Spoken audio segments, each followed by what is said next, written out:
Okay, I'm getting ready to call a lady named Jen that is currently working on the Madeline Soto case, and she is this is recording, but she is working on the memorial for Madeline Soto and working on behalf.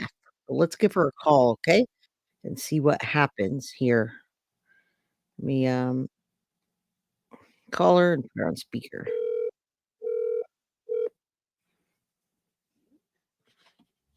Hello. Hey, how you doing? Finally getting to connect. Good, thank you. Give me 1 second, please. Okay, no problem. Let me pull up your emails here.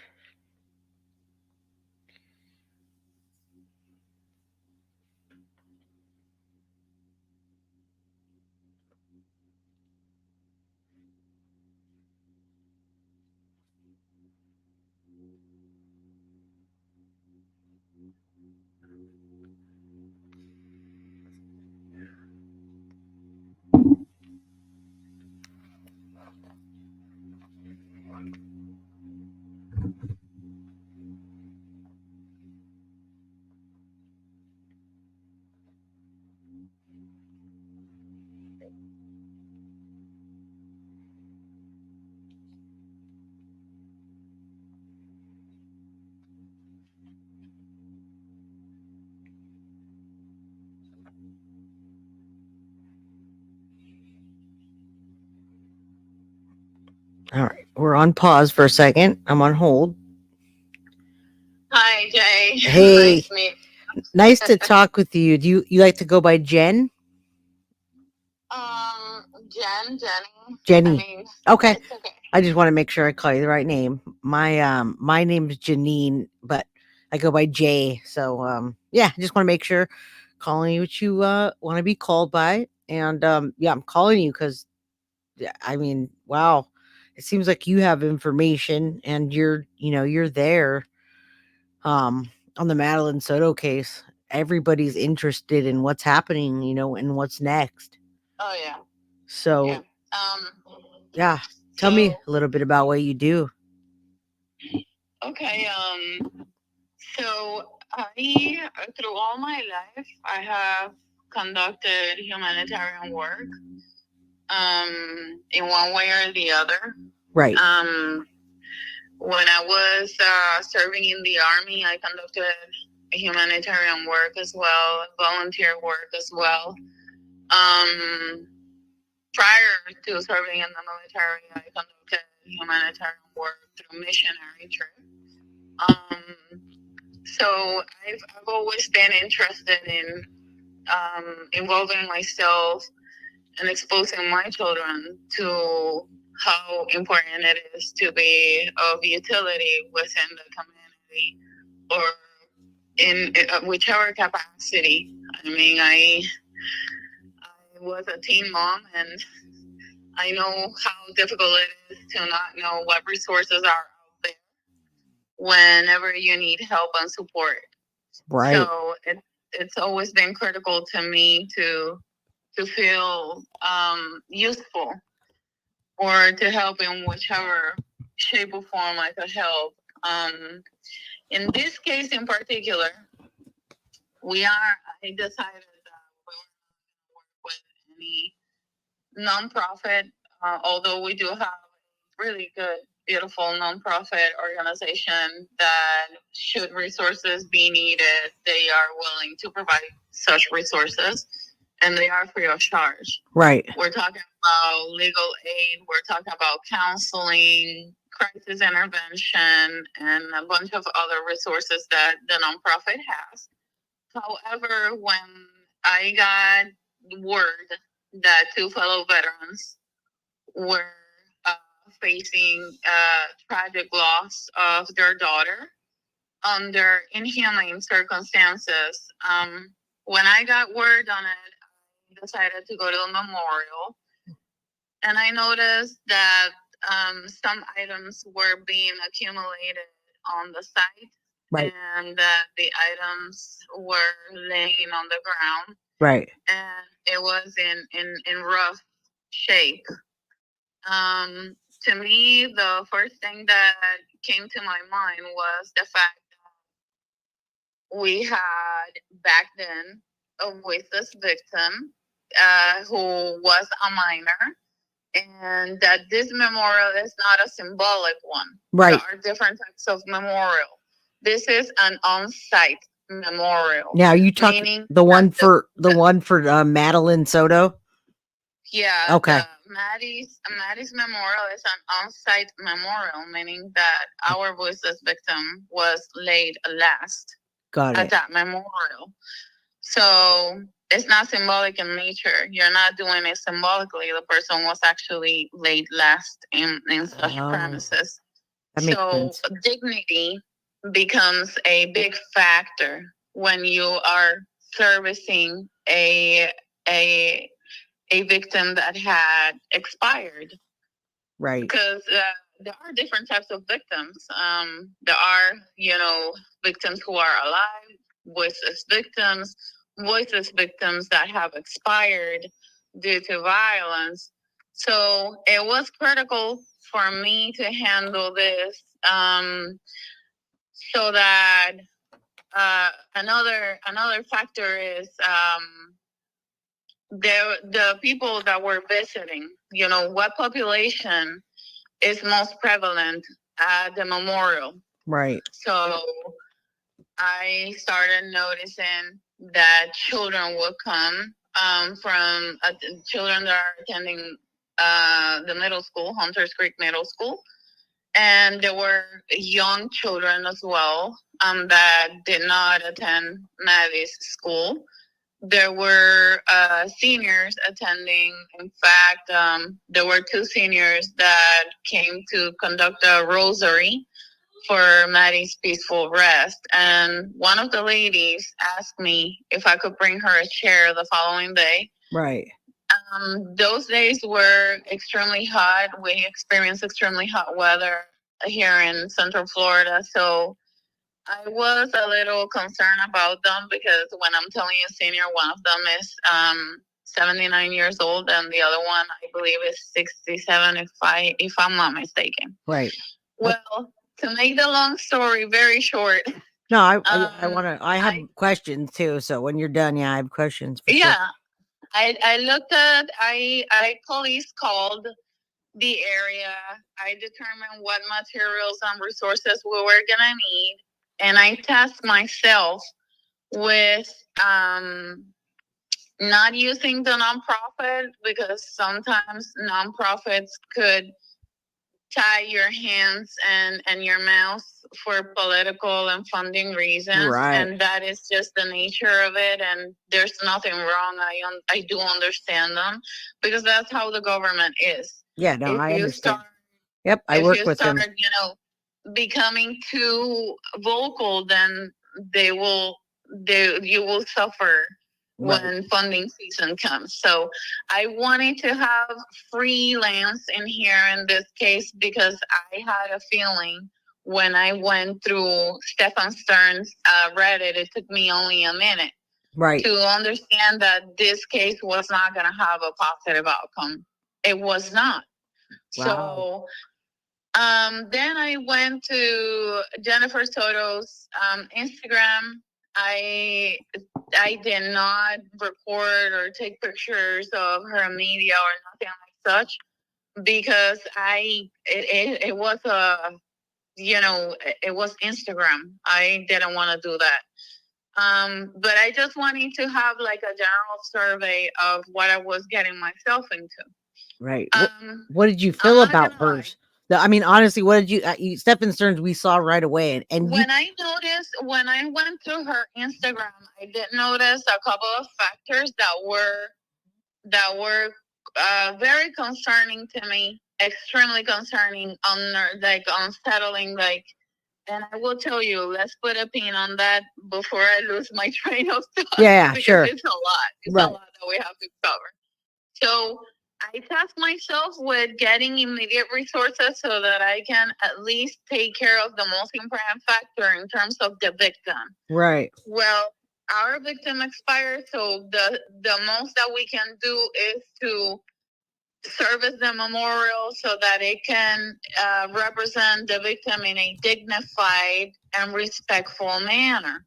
That is the number one factor when you are servicing a victim that has expired. Right. So I did that, and I determined that I was going to conform a community-based advocacy group because of what I was telling you, that I didn't want to involve The any government, nonprofit, right, or so that we nonprofit, can yeah. exactly. I wanted to have a free. I wanted to freelance it all, so without anyone telling me you cannot say this or do this or do that. Right. Okay. Well, I came across amazing people. Some are locals. Some people do not live in the state of Florida. One of our advocates actually lives in Miami, and she travels back and forward. And another one is a teacher. Is that is super close to Madeline's case. I don't wanna disclose any further That's regarding okay. her. That's okay. I understood. Yeah. So another advocate is a local from St. Cloud, and her husband. They have been critical in all of this.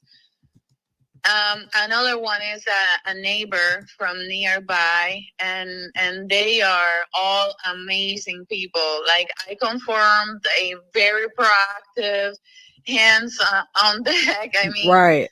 boots and ground advocates. And then I started telling them about what I was intending. They told me what they were intending. We just started working, and it just flowed.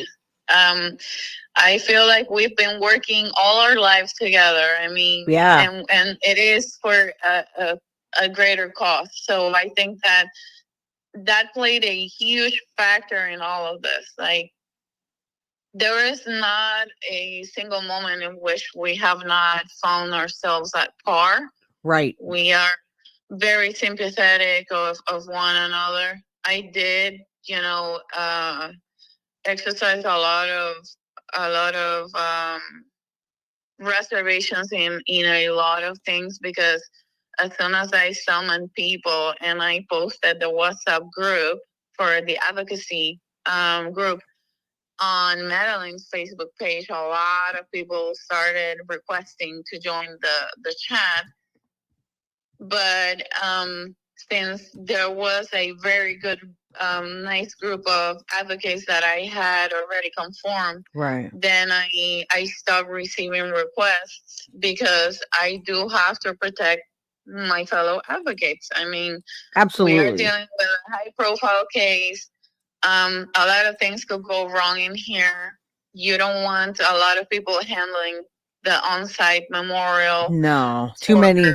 Yeah, Exactly. too And many then cooks in the notes get kitchen. lost. Yeah, too many cooks Yeah. in the kitchen is not good, so to speak. And Yeah. I agree. And Exactly. this case is like one of the number one cases right now that has the attention of the actually I would say of the country, but it's of the world. People are looking at this case, Yeah. and they can't People from all understand. walks. Yes, they can't Yeah. understand. People from Australia, Ireland, New Yes, Zealand, everywhere. UK, Yep. everywhere. It's crazy. It is crazy. Yeah, it's such a big case, but it hits close to home for me because I have a 9-year-old daughter, and when I see this kind of thing, I wonder how this can happen. So when then I hear from someone like you that's doing this work, humanitarian work, not getting paid, spending your weekends driving these people, working with these Yeah. people, I Yeah. definitely want to hear more about it and your thoughts on what's next. But yeah, keep talking about what you got Okay. going on. It's a big deal. Yeah. Yeah, it is. So what was I saying? Hold on. Oh, about being watchful and protecting ourselves and our labor. I stopped getting requests from people once I posted the group chat on the Facebook page. Right. But it did render amazing results. I mean, we all we're all work and we have intentions and we have a safe keep box in Oh, which interesting. Okay. yeah in which perishable items are being kept. In due time we will hand it over. So the the notes are critical for the near future. The perishable items are critical for the near future. In fact, the whole memorial is critical because memorials not only provide a safe space in which the community could go and pay respects and pray and show their love and appreciation to the ultimate price that the victim had to pay, but it also serves a higher purpose when it comes to the legal tenant. Oh, interesting. Yeah, I because didn't realize that. Now you in the very beginning you told me it was a memorial and there's different memorials. I didn't know that. You said there was the what were they called? on-site memorials. And is that what hers is called, an on-site? It is an on-site memorial Okay. because the contrast between a symbolic memorial and an on-site memorial is that the on-site memorial was actually where the expired victim Right. was last. So on-site memorials should always be treated with the ultimate degree of care and compromise. Yeah. Into the memorial being representing the victim in a dignified manner. When we touch on dignity, we can actually reference to Kaylee, Anthony, and other angels that left us way too soon. The memorial was on decay. The memorial was in really bad shape because it didn't have a handler. It didn't have an advocate servicing the memorial. And then they started, sending the items that would arrive to the memorial to nonprofit organizations or children's organizations, like for gifting the kids at disadvantage the teddy bears or other toys that would be living at the premises. Right. In this case in particular, I do understand that some items are going to perish with time and weather factors playing in there, especially the stuffed animals. However, I do believe that it is critical for us to keep the memorials working because servicing the community. Because if you go driving around, you will notice the memorials and it will wait on you as a community member, and you are going to want to do something about it. And this is the most critical factor. Right. When something is affecting you within the community, it is your constitutional right to reach out to your representatives and community leaders so that they can voice their concerns, so that policies be amended, so that new policies come to fruition, so that acts can be passed within the state in preventing these cases from continuing to be on the rise.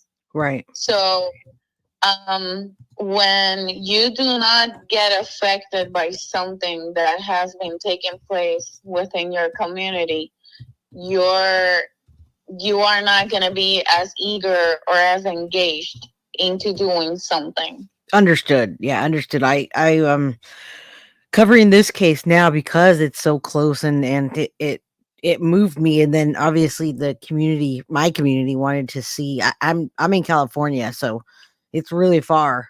But the community that Yes. I'm on, the true crime community and guilty of crime, they want to see that's like the most popular video. It's the most people email me about and they want more. And then Sebastian Robert Rogers came. So, and Yeah. I had to find my ground for that one because I wasn't identifying with it. And Yes. it took me a while. So I understand what you're saying. And this one I identify with a lot, and that's why I want to know what you guys are doing. And the I Madeline do Soto too. Act, yeah, the Madeline Soto Act. Yes. What I hear you about the acts being passed, so it doesn't happen again. So is that currently in the process? It is. I mean, but it is in the early stages. I mean, there's so much to do in here. The first component of every case is for justice to be served. Right. Because I'm going to tell you why. An act serves a vital purpose, because it is an act is pretty much the actions that could have been prevented into happening. Right. And the government is taking action. Right. That's why it's called an action to address those concerns that led to A, B, C. So we have to wait for justice to be served so that we can understand from the beginning to the end what things must be addressed through the Madeline Soto Act. Right. Understood. The Madeline, yes, exactly. And another important factor to understand is that okay, hold on, let me see. Did we address everything on the memorial? No. Before I jump into the yeah, go ahead, because I'm gonna bring you back after that. I'm taking notes, and also I'm recording this just to let you know. Yes. I will. Yes. I will record this. It's just an audio, and yes. Yeah, I don't have a problem. Yeah, I'm recording it, but I can send you a cut before I do anything with it. And I'd also, if you're interested in having people reach out, I can bring you up on live, and you can have people, if you're having taken donations, if you have some kind of fund for the memorial, since you're not using a government. We're gonna have to put a pin on that. Can you make a note right now so that we can revisit this? Yeah, put a absolutely. note for why we cannot do funding. Okay, why you can't accept donations? Is it not why you can't accept donations? Okay. And why we are skeptical. Okay. Why we're skeptical. Okay. Not that we cannot, but okay. So, why skeptical? Okay, got it. Yeah. Addressing the memorial. There are people at the in the Facebook page, and mind you, this advocacy group is mindful of every single suggestion that the community expresses. They were expressing concerns for the memorial items to perish because there's stuffed animals, there's rain, there's inclement weather. The hurricane season is approaching. I mean, there's a lot of concern. Right. I'm gonna tell you what I discussed with my fellow advocates. I wanted to transition people coming to a memorial to the padlocks. First of all, it did have nothing to do with the weather and the items becoming, damaged. But it had to do with the fact that some children come and they leave their personal possessions and they get highly affected, let alone at an on-site memorial. Right. So I wanted to transition children from teddy bears in which you, even as an adult, you're like, oh, this is so cute and I'm going to leave it here. So from that state of mind to a padlock. Oh, I feel great. The padlock is beautiful. I'm going to write down a message on Sharpie that does not get messed up, as it is permanent marker. And then I'm going to lock it in the padlock post. You see, right. there's a different reasoning, emotional reasoning from leaving something as emotionally moving like a toy or a stuffed animal than a padlock. Right, We right. placed a padlock post. This fellow advocate, Mr. Rita and Mr. David, came with their children and they donated the materials and the labor. Okay. It's beautiful. And days prior to the vigil, I will say Wednesday or Thursday, I'm going to go out there and I am going to put a flower vine in on each padlock post Right. that actually a person sent us in the mail for the padlock post. I mean, Yeah. everyone from all walks of life have been sending us items. I have one item that is amazing, and I'm gonna hand it over in due time. It came from Texas, and this lady sent us a beautiful M. It was handcrafted, hand Wow. painted. It had a lot of details, and another cross that was beautiful. And I mean, people have been amazing. So when it comes to the memorial, those are the things. Another big important factor is no balloons and no strings, because the property owner let us have let us use part of her premises for this memorial. So we Right. have to be respectful and really take in consideration everything that she requests from the community. And the balloons and the strings could compromise her cattle. So Right. Yeah, that understood. It could hurt them. And, yeah. most people don't take that into account. And neither did I, right? I did a video recently where somebody, Kate Takes, went by and did a video, and we saw the beautiful memorial, and that's as far as it went. Like, we don't understand what goes behind it, what goes Oh into yeah. it, and how it can hurt somebody, how Yeah. a personal possession could emotionally damage someone leaving it, or damage the cattle, right?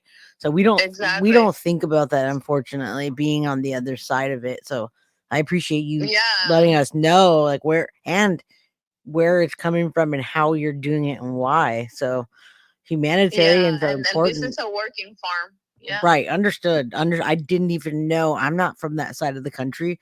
So even when I first saw where Maddie was placed, where her body was placed, I was confused as to why it would be such, an open spot. And what was that? What were those bushes? What were those called?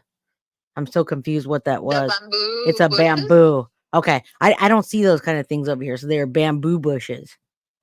Yeah. Okay. And so that's where the memorial site is near. So now we know it's right across the street where he parked, got the flat tire, and it was in the bamboo bushes, which is right by the on site memorial. Correct? By the third set of bamboo trees. Yeah, I Okay. mean, we did place a uh, posters by the memorial, and if I send you a picture, like right now, we made contact. So let me send you a contact before I forget. Yeah. Um, So I can send you pictures, and you can notice the posters that we have in there that states, "Please no items beyond this point." Right. Yeah, you always want to be mindful of the victim. So you don't want to place items in front, across, below, beside. You Right. want to reserve that space, and pay respects to it by not placing items. So that's why those posters are there, specifically Right. at that point Yeah. on the memorial. That's good to know. I saw So those posters and I had no idea the significance of anything. I thought, it's just a community coming together and, crying for this little girl and mourning for her and saying prayers. But, I didn't know that there were, and I think most people don't know what kind of impact it has on the community and the logic behind it. I've never seen something that big in my area.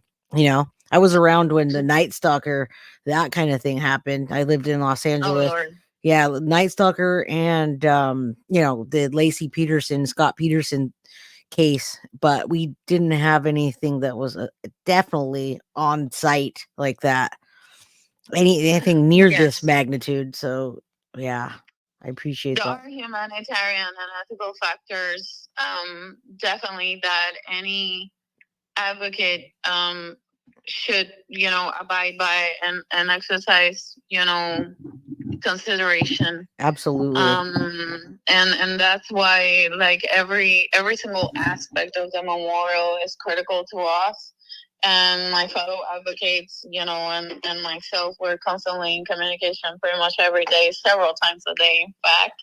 And one of the things that I ask, the teacher is, if she could make some posters, so that we can control the whole situation, because believe it or not, in half a day, things could get so out of hand at the memorial. Like, it is very humbling and beautiful to see how many people are coming and showing their love, even if it's under tragic circumstances. Right. So we always have to be,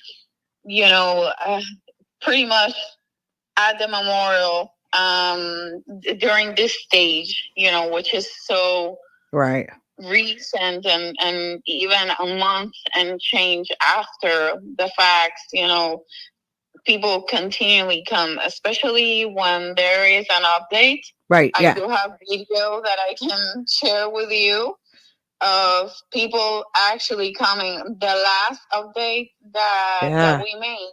Yeah, I mean, there was just an update on Friday or Thursday. I think she did the police officer did the announcement. There wasn't a lot of she did the public announcement. Yeah. There wasn't a big shift in what she said, but it's what she didn't say, and it's what she said about the family and being close to it being a domestic thing, and that's why the medical examiner can't disclose it, aside from the fact that she's a kid. But being domestic changes who we're looking at in the household, and so that's a big deal. And I guess I'm wondering, when you say this, you can do an act when everything's done, and then you're talking about the case and the trial happening. I mean, we're not even there for the murder trial. Are you talking about Stephen Stern's trial for the pictures, I'm or talking about everything in general. Okay, because we're Give not me even 1 second. yeah, we're not there yet at all.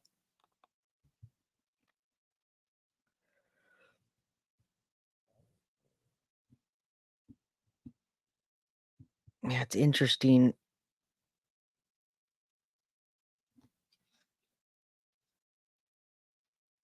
All right, let me see my notes here.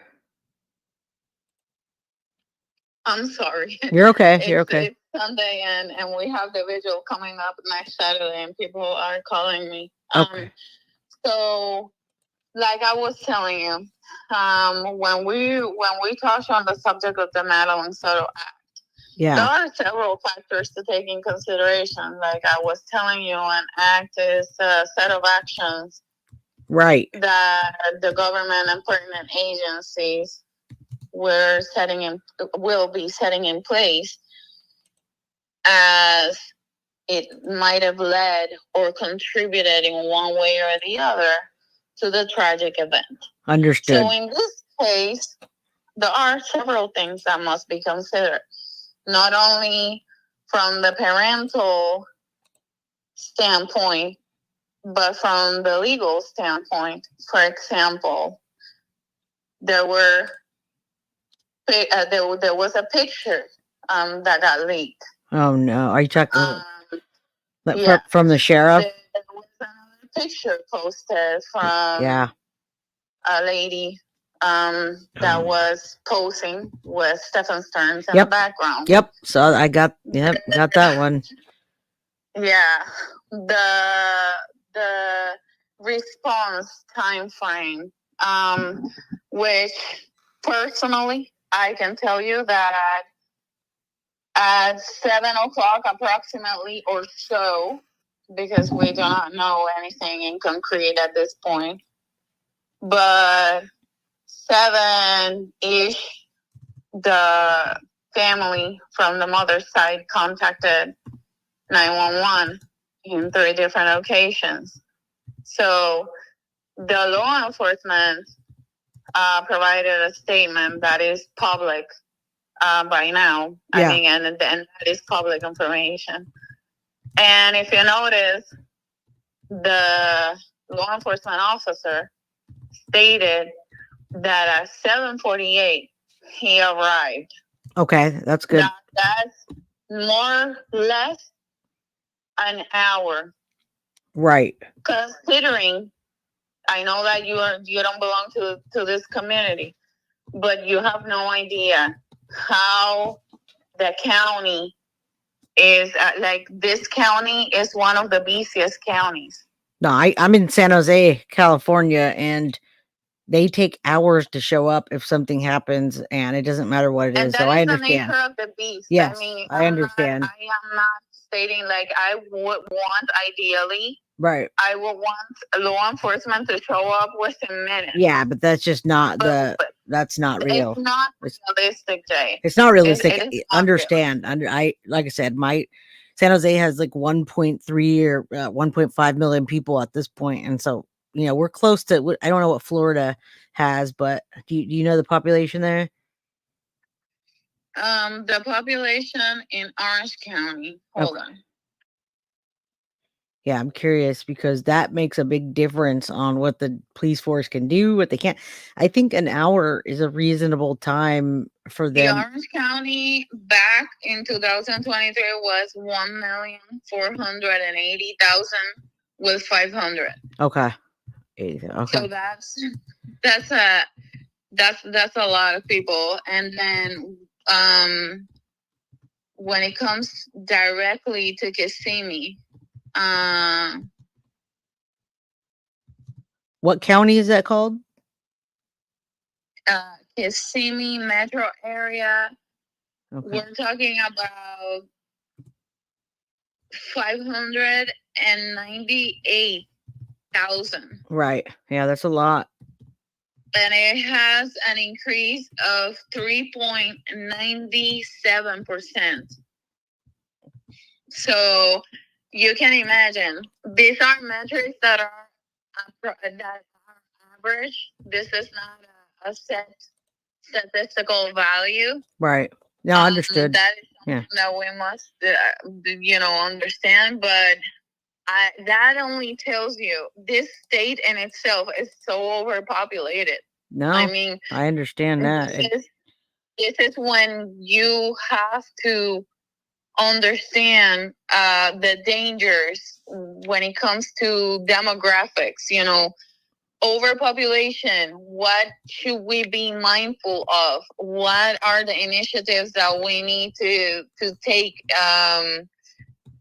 in consideration? What things should we do, to prevent a case flow or something tragic taking place, and then for us not to have the resources, especially from first responders, to service our taxpayers, in a very diligent manner. Yeah, I think people just want blame. They want to have somebody to blame. We haven't seen any justice at all, and I think the justice is people. They can't wait. People are different when you're watching something versus when you're in it, actually organizing a memorial and doing all the things you're doing, which is a lot more than that. And so that you have to wait for them to get everything together so that the case doesn't fail. Definitely. And definitely. Stephen Stearns is I can tell you where he's supposed to be. But you know what interests me? Well, tell me, and then I'll tell you my thoughts on some of these things. Yeah, definitely. Well, as far as the memorial is being serviced on a daily basis because, like I was telling you, things could get way out of hand real quick. Wow. And we want, especially children that come visit the memorial, to not be overwhelmed by a memorial that will further bring them down. But above all, we want a memorial that is representing in a dignified and respectful manner its victim. Right. So we are trying to transition the community to non-perishable items, and that is a transition, and we call it a transition for a purpose. It will take time for people to willingly stop bringing perishable items. People need to leave personal items if they feel that that is what they want to do. Right. Like if a child comes with a teddy bear, I am gonna put up the teddy bear, Right. and I am not going to, tell the child, no, can you bring something else? I mean, that cannot happen. Right. And I cannot take an item that a person brought to the memorial and donate it. Right. Because it belongs to the victim. Right. We have not brainstormed about more permanent things because this just happened. A lot of people think that a month and so have gone by. It is a long time when it comes to justice being served, to an extent, even because this is a very intrinsic and complex investigation. Yeah. So in my views, yes, I want someone yesterday held accountable. Right. Exactly. Yes, I get it. But at the same time, I can tell you that it is complex. Even in addressing Stefan Stearns, no, the law enforcement must exercise. I understand that 110%. If his rights get violated, we're because done. they start treating him, he can get away with it. You're absolutely right. And when you say get away with it, it doesn't matter if they hold them on the videos and the photos and whatever they have. That can also be overturned later on because it's something they do wrong. But we'll never get a finality, and Madeline won't get justice for there will be nobody convicted for her murder. And that's what I mean, that's what brings me. People want to blame, and I get that. We all want to have some kind of blame. So, we're listening to 911 calls. Yeah, I'm blaming a lot of people, Jay. I mean, even myself, and I try to keep myself together because as an advocate, I need to exercise a lot of, I need to have a very, very set ethical compass. Right. I cannot let myself fall down the rabbit hole of the blaming game. Yeah, understood. I have to exercise caution, and I have to remain ethical, and I try to do it at the best of my abilities. But in my humanistic side, I just want to blame a lot of people. But I mean, you're there though, and I'm wondering how the community. I want to blame people too, but I also am a mother, and I see the community how they're moved, and I wonder, is the community, my community, and myself, much different from your community? And is Jen Soto out at the memorial? I mean, is she? And when you saw her, you saw Stephen Stearns right away, and you saw his Reddit, and you said, "Oh no." What about Jen's? Did you see the pictures of Maddie on his shoulders with the bathing suit when she was a little girl, all the way up? I mean, you must have seen those. Yes. Okay. One last thing to put the memorial management on the site for now. Okay. Transitioning citizens and community members into more permanent items will take time because people are hurting. Right. There are different stages to the grieving process. Right now, we have to let them have free flow in expressing their sentiment, and if they want to bring teddy bears and whatnot to the memorial site, we are gonna take the best care possible. And in the long run, for permanent changes, will have to do with using non-perishable items to honor Maddie for the time being, we have to let the community go through the grieving process and bring whatever they want. And if they do not want to bring anything, that is more than enough. Just the fact that they're coming and showing love and support, Right. paying their respects to Maddie, that's more than enough. We also have notes and stickers in there on site in a box that is weatherproof box. They can write the notes and place them in the box. Right. Do not grab the punch hole and the zip ties and put up the note yourself, because that note is gonna fly away or is gonna perish. We come every day, we pick up the notes from the plastic bin, right. We laminate it and then bring it back and put it up on the fence. That's great. I'm going to make that statement at the beginning of my next video for this, because I do have content. I do have a video that's a memorial of Madeline from the time she's small until later on. And it's a beautiful memorial. And I will make the statement to the people that are visiting the memorial site and let them know to grieve. The community is grieving, and that the people that are, the right word, I don't have it right here. The people that are running the memorial and maintaining it will let the community grieve, servicing the memorial. Okay, I'll put that down. That we will let the community grieve, and then we're going to move into a more permanent memorial situation where we have things that are non-perishable, so that it can be maintained a lot more easily, because on a daily basis is really hard. Yes. Okay. I would appreciate it, and no balloons and no strings, please. Okay. Yeah, that would be amazing. Nope. Because the cattle, this is a working farm. They could compromise the cattle. No, understood. Yeah, you don't understand that unless somebody tells you, though. You don't understand. You know what I mean? We just don't get it. I don't get it until you say that, because I don't. Yeah, and that's why I appreciate you voicing all of this out there. Yeah, we don't. People don't get it unless they do, and unless you tell us, because we don't see this kind of thing all the time. And this is a big outpour of love and an outcry from the community to do something. And wow, I wish Maddie would have felt that way when she was alive. Yeah, it is something that I try not to. I had nightmares. Try not to think about that much, because I don't know if you read the affidavit, 36-page affidavit. I did, and I shouldn't have. I didn't read it on my channel because I had to read it and think about it. And then I had a nightmare, and I said, nope, I'm not going to share this. It was bad. Yeah. It was bad. Yeah, it was pretty bad.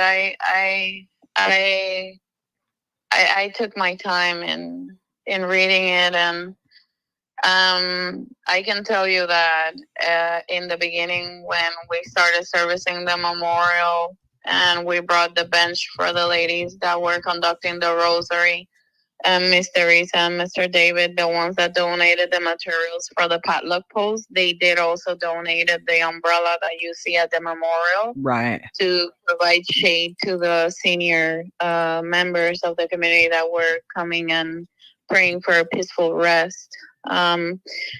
There's a lot of children that come to the memorial that attend Maddie's middle school, and it's so rough. Yeah. It is very impactful. It is to see these youngsters crying their eyes out, breaking down in front of you. And oftentimes when I see people pulling up, if I'm servicing the memorial and I am there, I go to my car, which is across by the containers. That's where I park. And a lot of people tell me, no, don't leave, come here, how are you? Or some people have even brought me lunch, they bring me refreshments, and I mean, it's been amazing. But one of the students simply hugged me, and I've never felt outside of my children, I've never felt such a tight hug, and that tightness all of a sudden went loose. Like they couldn't keep it anymore. Like, and it was very hard. That day was very hard for me because oof, I get it. Take your time. I'm not there, and I feel it. I get it. This girl she told me something, and there are items that they put on trend at the memorial. I don't know if you know this, but No. they trend things, like especially youngsters. They started trending the scrunchies, the hair scrunchies, and I was like, oh well, Maddie was a girl, and girls are they always love fashionable scrunchies and whatnot, and maybe this is why they're leaving the scrunchies there. And this girl tells me that Take your time. Natalie used to lose her scrunchies, her hair scrunchies, and that's why they were bringing their scrunchies and putting them on the fence. Oh, that's so hard and rough, and it's so personal, Yeah, it is. So Yeah.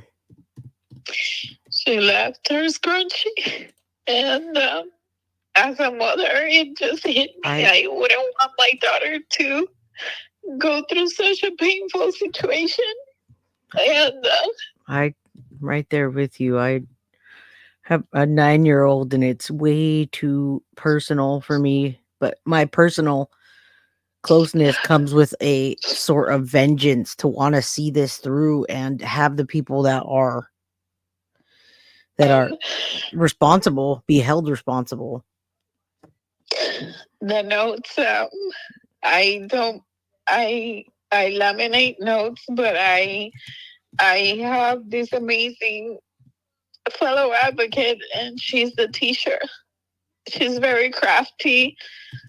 I joke with her, and I tell in the group that she's the creative director because she has such a gift. She makes the most beautiful things, and she takes the notes and she laminates them. I laminate some of the notes as well, and another local, Miss Nancy, also laminates notes. But the teacher, she So sad, man. she takes care of the notes, and I am, for the most part, and I am so thankful because I cannot bear a lot of the elements, a lot of the different components of the memorial by myself. Yeah. I will go crazy because there are notes that children pen down, and um, I'm sorry. That's tough. And you're doing it though. You're doing it. they lean on the bench to write their notes, and I see their little fingers, and it just, I know. it messes you up. I mean, I'm not even that close. up.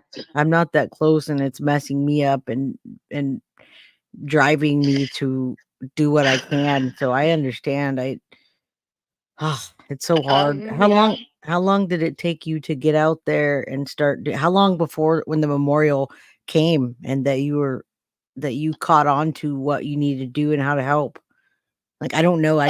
It was like almost what 2 days, 3 days they found her. I came. I drove by, and then I decided that I wanted to bring our. I never do such a thing, Jay. I usually don't get involved. You have to remain cool. Right. You cannot become clouded or too emotionally invested on cases. Right. Otherwise, you end up at the psych ward because you handle cases day in and day out. I mean, Yeah. there's not even enough resources to begin with to service all the people that are in desperate need. within the communities. Yeah.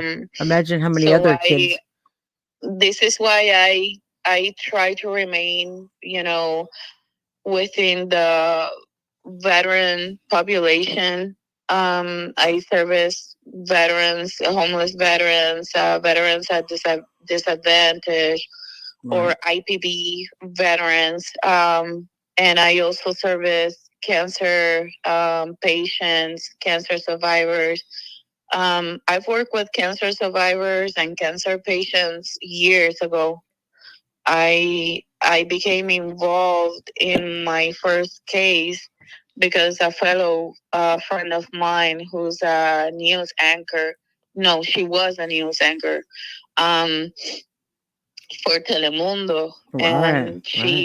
she put this cancer survivor in contact with me, and then one thing led to the other, and when I realized I was servicing hundreds of cancer patients that were becoming homeless or that had the electric service shut off because they couldn't work, or the Social Security Administration was taking too long Right. to provide financial aid while they could go back to the workforce.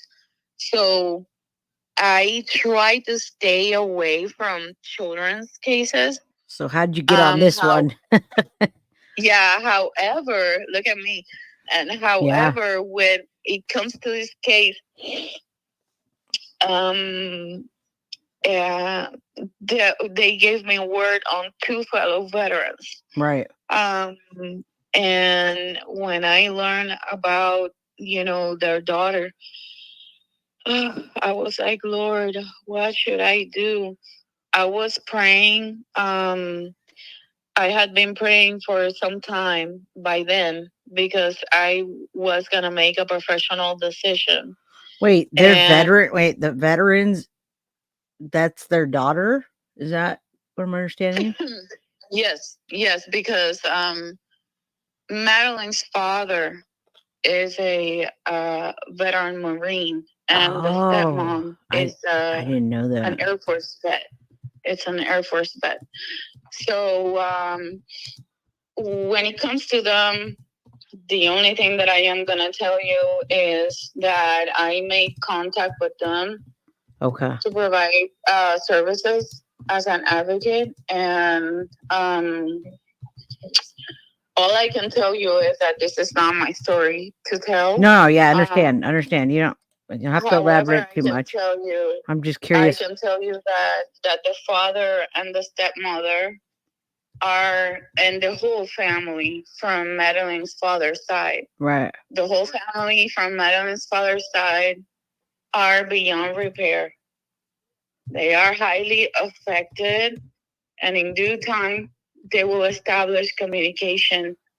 No. But all people that are out there that have been needing a protective entity and a parental figure when it comes to Maddie, they can rest assured that Maddie has been very well represented and cared for by them. And I'm sure that you could understand what they have been enduring. And I'm sorry. That's okay. And I, it I is not for the faint of heart, Jay. no, I'm and I It's not. know I'm here and I'm doing my part and I what I can. And a lot of people are messaging me, not just you, a lot of people that are close to it, a lot of people that have photos or videos that I've never seen, that no one's ever seen. I read the dad's statement, I think it was on Friday, and he wrote a statement and it came out and that got to me, and so everyone was asking, where's Jen's biological dad? Why is he not stepping in? Why did he let this happen? And That people need to understand that, well, the classical disclaimer, everyone navigates through tragedy and grief differently. understood. But he did become heavily involved in the beginning stages in person. When the whereabout, the end result. was not known, then Right. they, as everyone knows, because of the news channel and media, Yep. as everyone knows, they also attended the the the funeral. Um, and they all have been since Maddie became missing. They have all been, and even prior to Madeline being missing, they have all been, in one way or the other, trying their very best to have a positive outcome for Madeline. Right. Soto. So he was in her. But He was in her life then. So people just don't know what happened before. He was her biological dad, and sometimes maybe the dad had her, and and that sometimes is, right, yeah, that is something that they will address in due time. right, And if they do not want to address that portion of this tragic story, they are in their own right, absolutely. because it is about you. This is not about their personal lives. It's People absolutely love not. to dissect and throw all your dirty laundry and all your laundry, even Well, your clean laundry, out right, there. absolutely. And you have to understand when to stop, when enough is enough, and when do you need to exercise Basically, that's civility. what I wanted to do, make sure that people knew that he was there in the background. He's not trying to go on social media or go anywhere and be, people know who he is, but he was saying what he needed to say, and he has been there and he's still there. So that's what I was trying to get across. But imagine having to go No, I don't. I don't to imagine that. to a site No, I in don't. which you imagine that. Like, let's put ourselves in Tyler and Tatiana Wallace's shoes. Putting aside anything from their past, from whatever, I don't care. Me as a mommy, in Right. my as a parent, Right. imagine having to go to the site in which your daughter was laid last, not even disposed as trash, because I'm pretty sure that you grab your trash bag from your kitchen and put it in a trash bin. Understood. Okay. Yeah.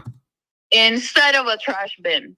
Yeah. And she got disposed in the middle of nowhere. He just dumped her. Yep. It's because he got a flat tire, I'm sure, but he got a flat tire and just dumped her. I know. I get it. Imagine I having don't. to face that. Yeah, I can't. Could you address media and talk normal as if nothing had happened? Like, you need your personal space. Understood. Especially because these are veterans. The topic of mental health status and life preservation is something that people need to start realizing. People are backing off from that. I've only heard a couple things, and they're going to hear it now. So hopefully, people don't say, "Where's the bio dad?" Well, now we know he's there. He's been supportive. He was at the funeral. That's it. Devastated beyond repair. But it's not what. Thankfully, he's alive. It's not what Jen Soto is, and that's what the community. Was she there for anything? Have you seen her at all? Who?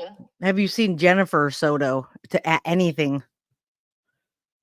Well, one of the neighbors of, I think, the sister of the, or the mother, had a Ring camera, and she was in the Facebook page group, and then she left, and I don't blame her, because someone made a post on the page that was something in the lines of, "Where is Jennifer Soto?" Right. And a lot of people started speculating that she was at a mental institution. Right. And then this lady posted a video from the Ring camera, and it was Jennifer Soto walking around the neighborhood as if. Right. Was it her? So it was. It Okay. was. Wow. Yeah. Okay. So she was, casually having a walk around the neighborhood as if. Right. I mean, she was walking around. So no, she was not at that time being at a mental institution or apprehended in jail or nothing like Yeah. such. Yeah, we understand she's lawyered up, and, I think the thing is people, and I'm guilty of that, is being so angry, being sad, and then the sad turns into anger and wanting to have somebody to blame, and then looking at the mom and saying, how come you didn't see it? How did you let this little girl, how did you let her be with this monster? And then you watch her on video when she gives us wrong times, right? And maybe you're right, she's out of her mind, upset because her daughter's missing. I don't know. But you and I as I don't moms. know. I was referencing to Tyler and Tatiana Wallace that they are Okay. and along with their family Right. highly Okay. affected by this. And So not the other, not her. Yeah. Okay. I do not know about Jennifer Soto. I have no idea. I do not know.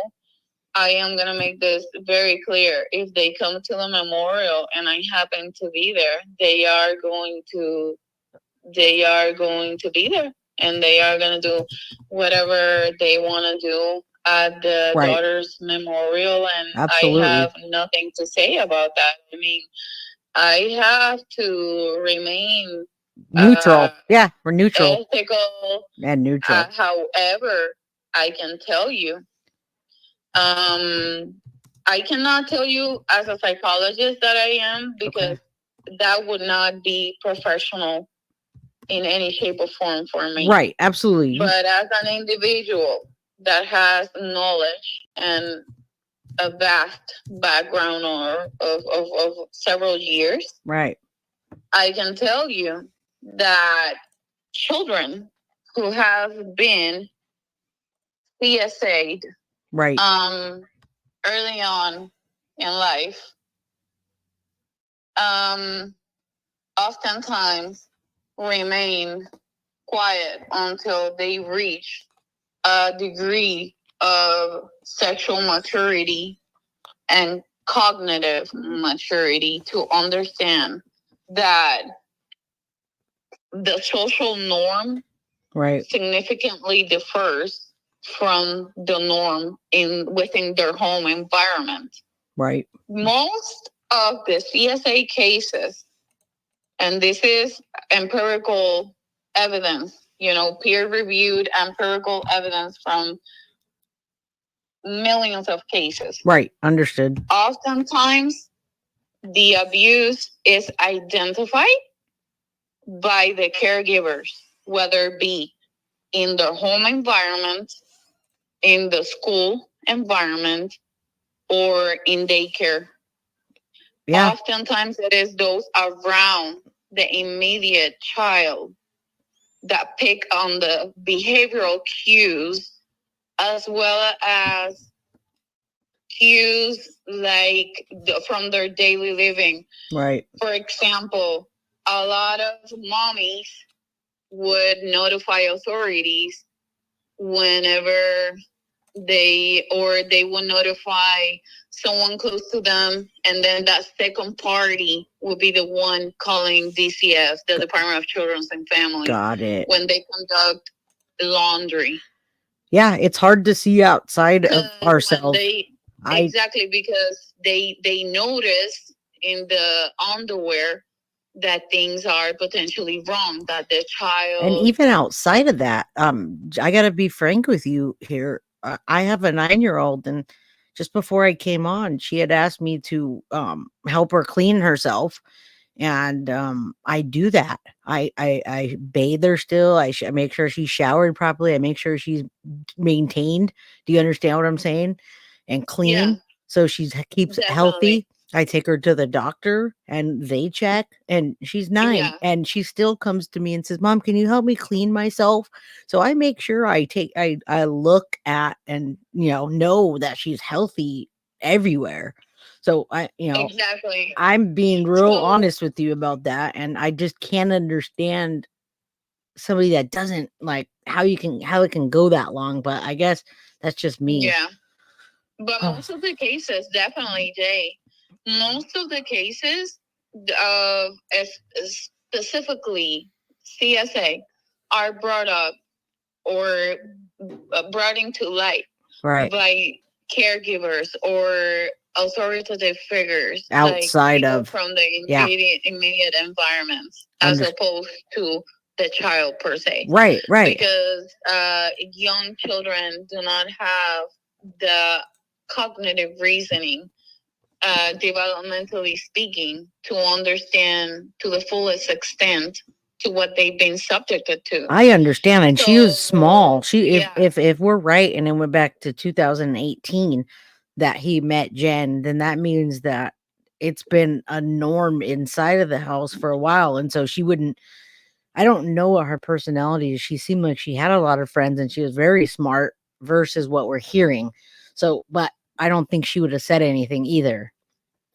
The process, okay, I'm gonna tell you another thing. Remember that I told you that it took me a couple of minutes navigating through Stefan Stern's Reddit to know that this was not gonna have a good outcome? Yes. Well, because I sensed a lot of predatory behaviors from his Reddit. So whenever you see predatory behaviors in someone's media, there's a lot of alarms that are going to go off. How many children has he been luring?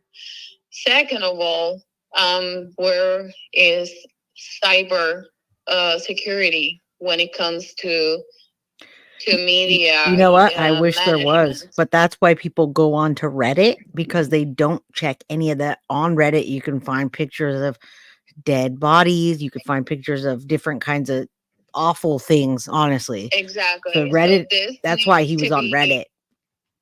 So this needs to be addressed in the Madeline Soto Act as well. Absolutely. Within the United States. He was grooming her, and exactly. you could see almost every post he was grooming towards her instead of the girlfriend. And if you look at the dates, also they match exactly. On his Reddit. I know. Then but Jen, law enforcement came with the first update and they stated that it dated back to 2 years, I had a problem with that. And I knew it went back that farther. It was not dating back in 2 years. I'm going to tell you why.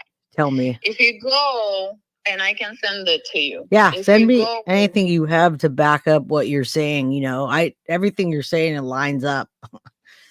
Yeah, if you go and you noticed one post that I made on Maddie's page. Is it on a Facebook group? Yeah. Okay. I talk to admin. I can tell them. Yeah, I'm on Guilty of Crime. I have Guilty of Crime page and Guilty of Crime. Yeah. For my, for my regular one. So I'm Jay Scott. Yeah. You can find me on there. So I had serviced the memorial that day, and then I was looking at some pictures that Liliana had posted, because Liliana's daughter was the one who attended Maddie's birthday, and her daughter had taken pictures of Madeline. Those were Madeline's last pictures to be taken, actually. So when I looked at the pictures, she looked angelic, and she looked as if she had a premonition or something. She just looked so liberated, like she was absorbing the sunset, the lake, everything, and she was running, wild and free. So beautiful. It was. And one of the pictures in which she was laughing, she was smiling. She was smiling, and I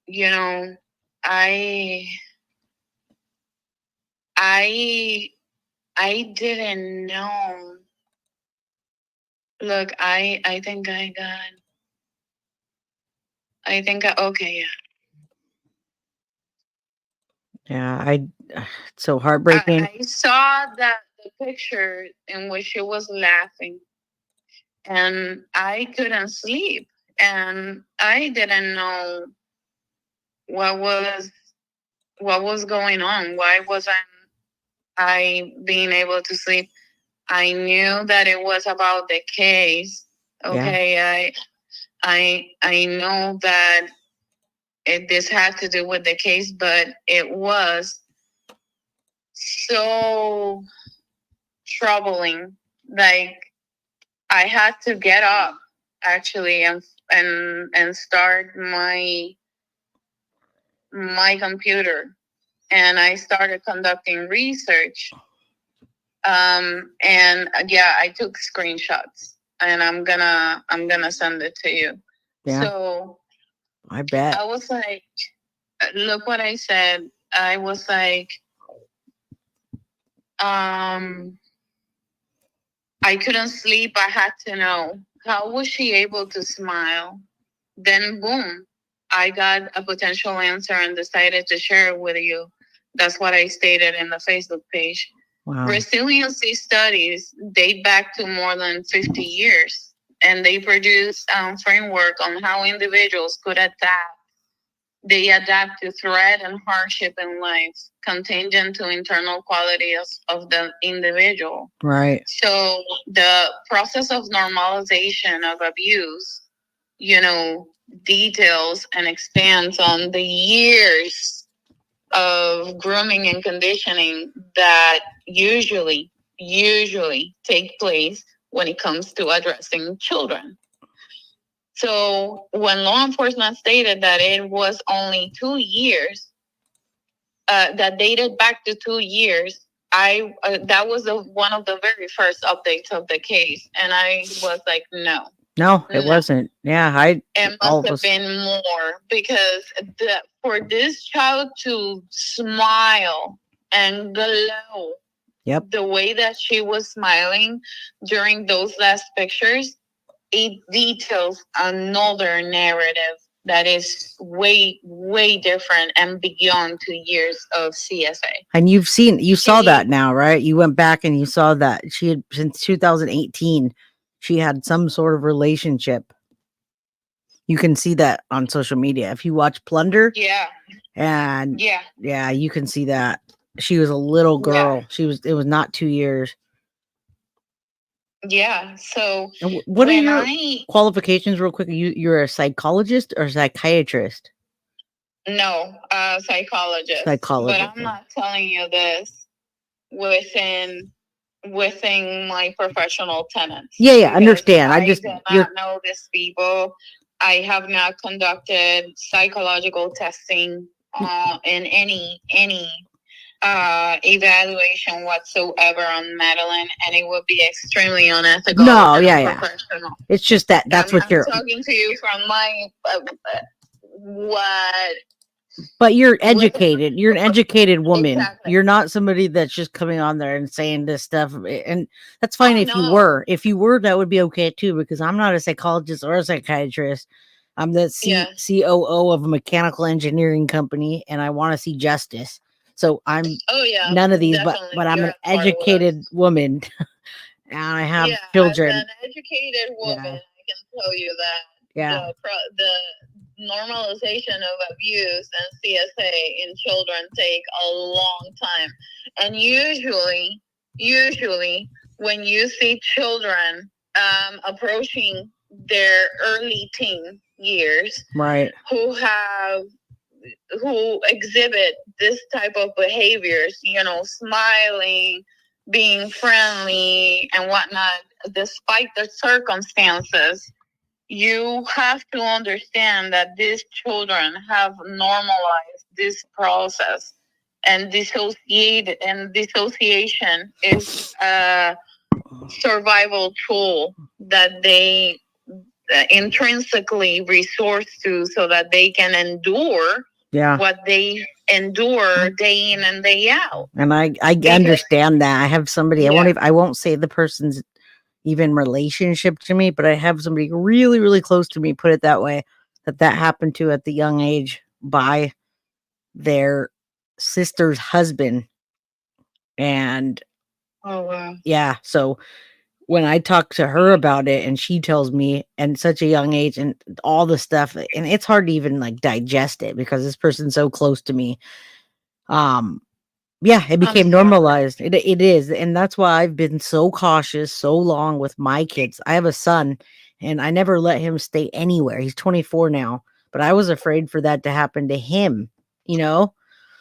Yeah, So with a girl, definitely. and then the person this is one of the most people that I look up to and love that happened to at the age of even younger than this.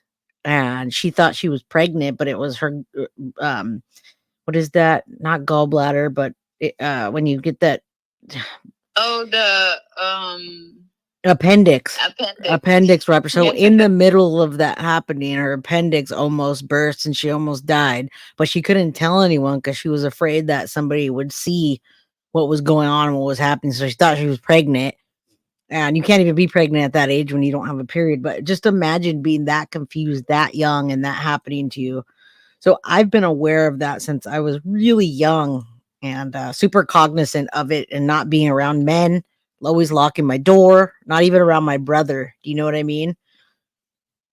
it is. It is. It is difficult because you you start wondering, am I overprotecting? Am I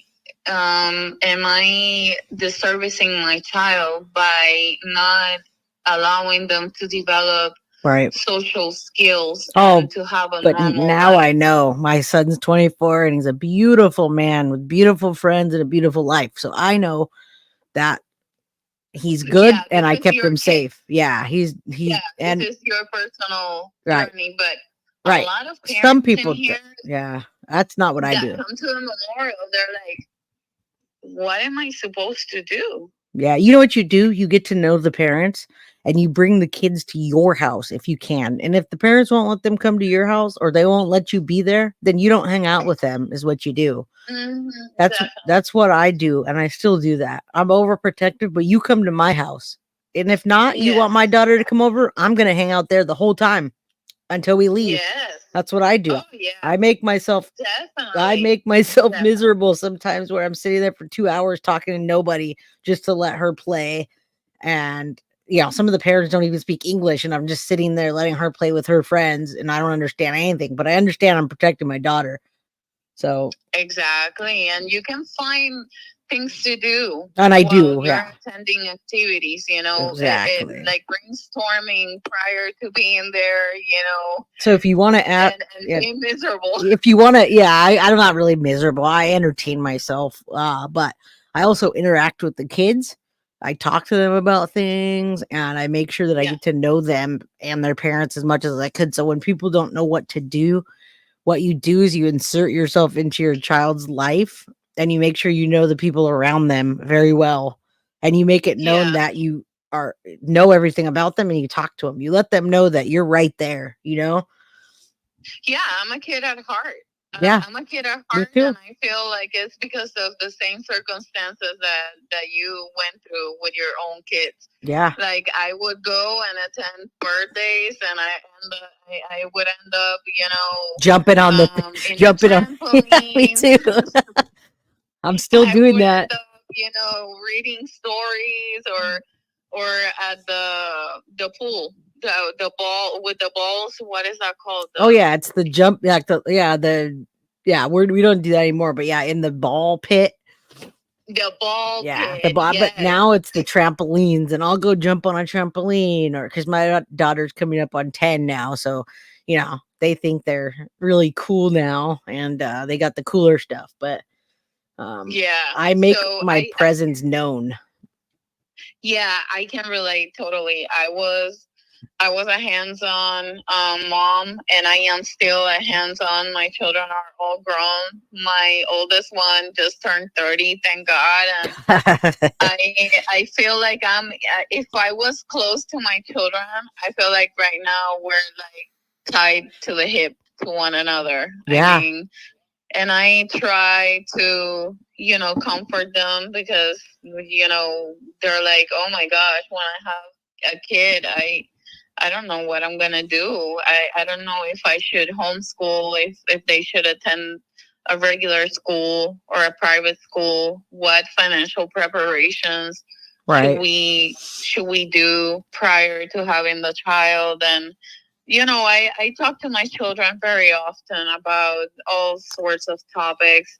Some are sociological in nature because they've expressed their concerns, and some others are about us having the beautiful relationship that we have. And I can tell you this: when addressing Jennifer Soto, whether she knew or not, whether she should be held accountable legally speaking or not. Right. I am going to give you my very personal.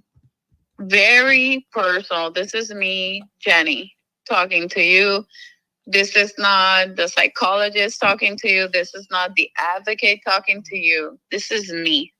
Because I have the right to be as well. Absolutely. I can voice my very personal opinion. And I respect you and everybody else that has an opinion, whether they agree with me or not. Yeah. Yeah, but I don't want to be crucified No. from It's any okay. of my other capacities. Right. And all my roles.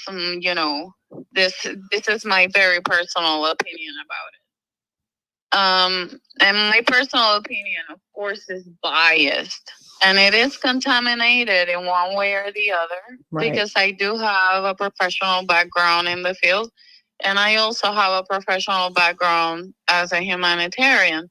So what I can tell you is that even if it's contaminated in one way or the other, we just have to exercise logic in here. Jay. Yep. Logic this and is this yep. is this is not. You don't have to be a rocket science professional. Yep. Yeah, to understand this.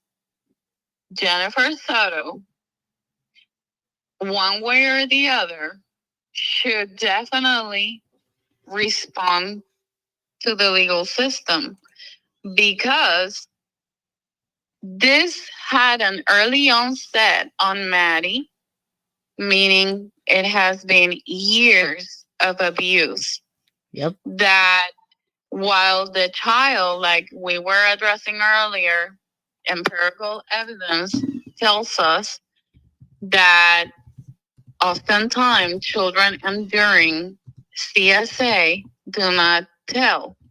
However, they do not tell verbally.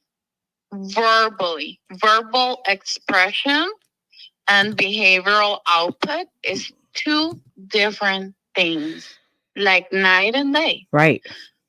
No research, and I can bet my degree on this one. Right.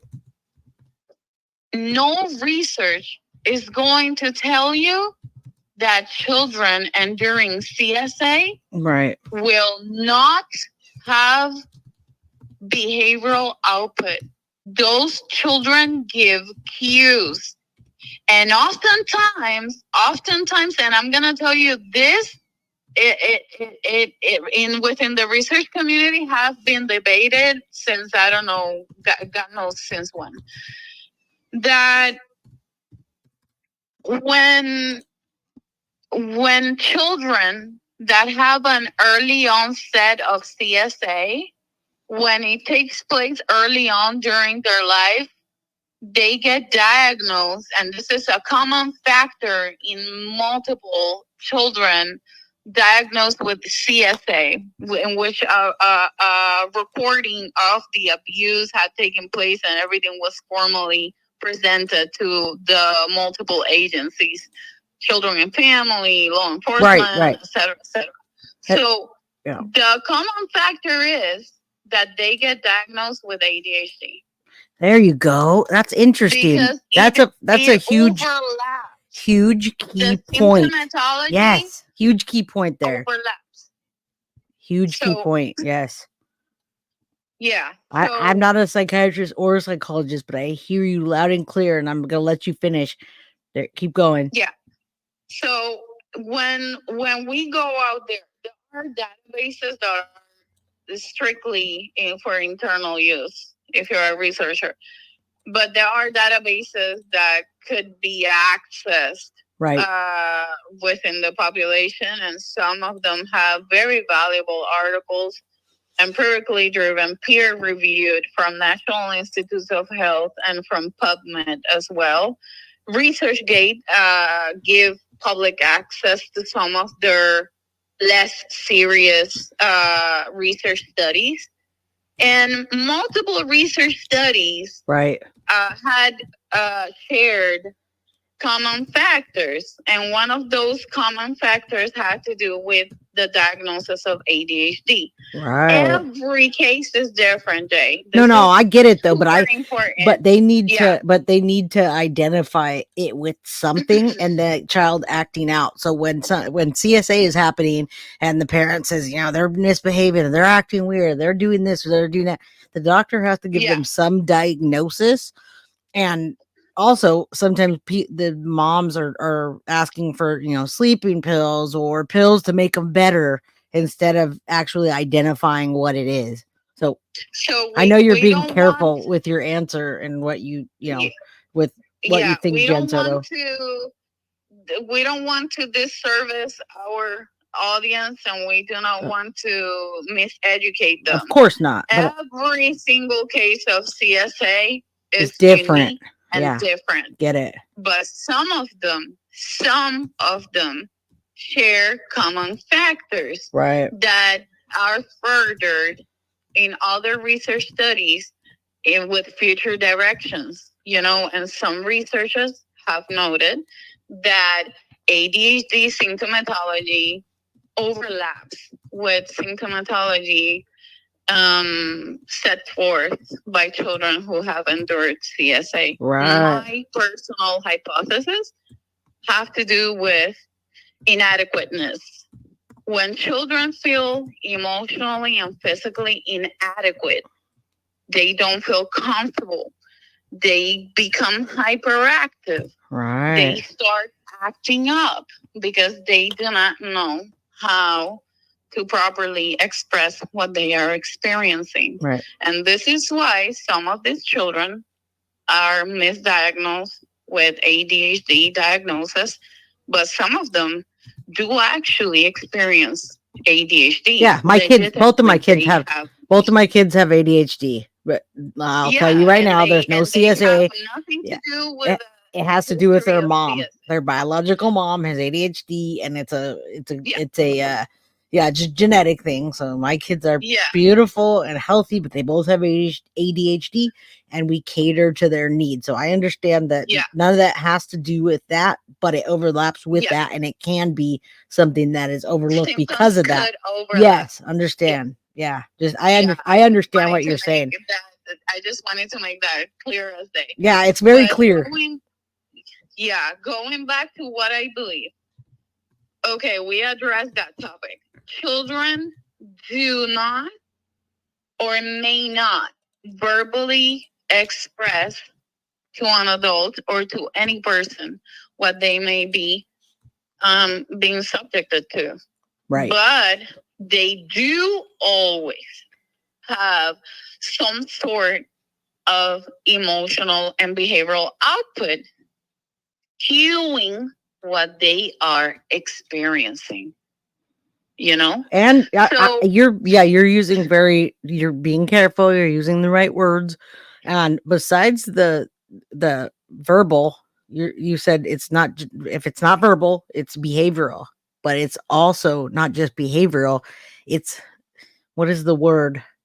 Their body, their physical, their physical. Also their physical. You can see it physically sometimes. Yeah, physically you have physical evidence. Yes. You have behavioral, emotional, psychological expression setting forth that something is potentially wrong with this child. And oftentimes when there's an early onset of CSA, a lot of those with close proximity to the minor will notice about these cues.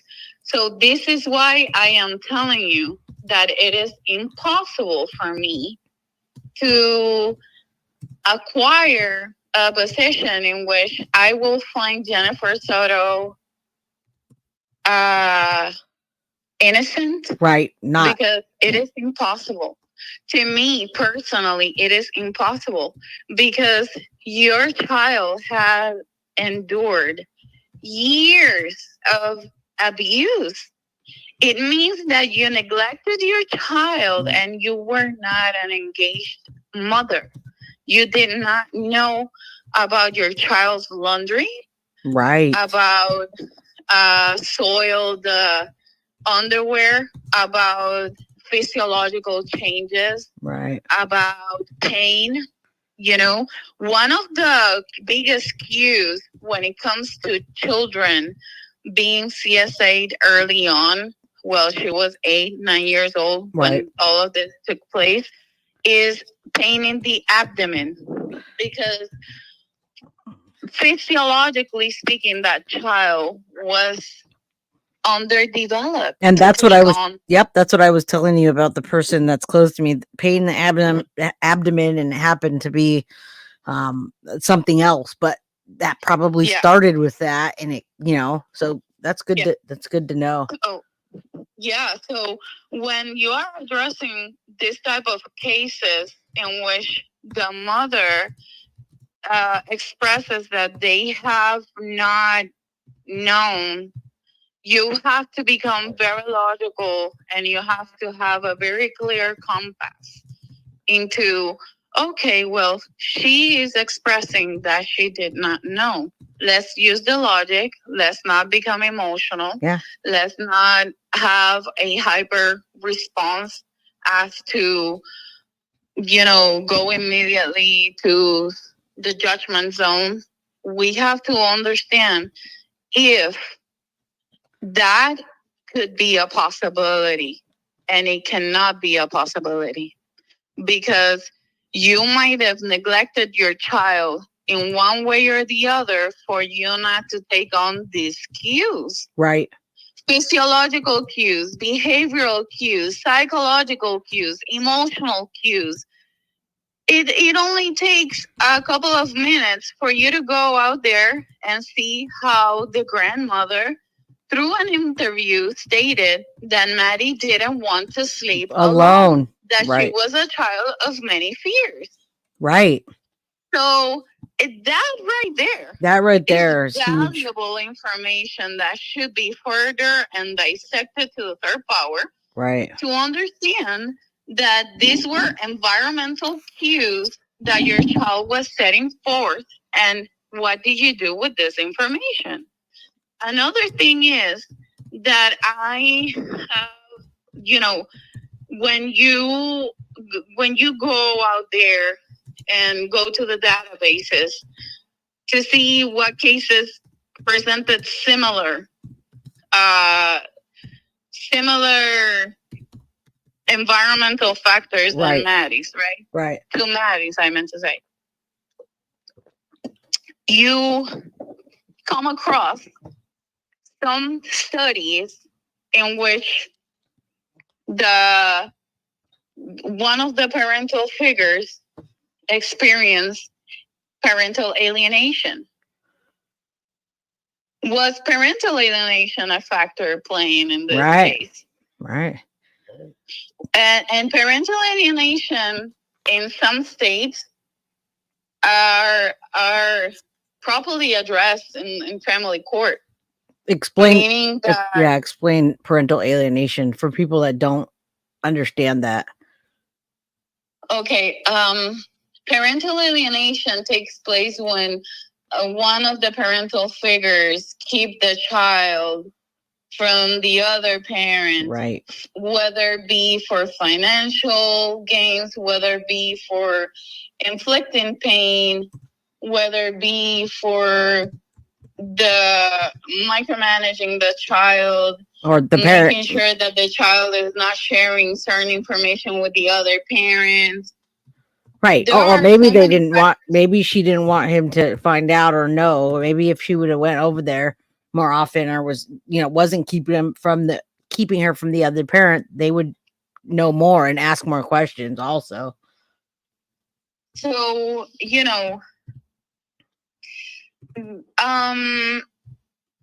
presently in the state of Florida, there are many gray areas when it comes to addressing parental alienation in family court. However,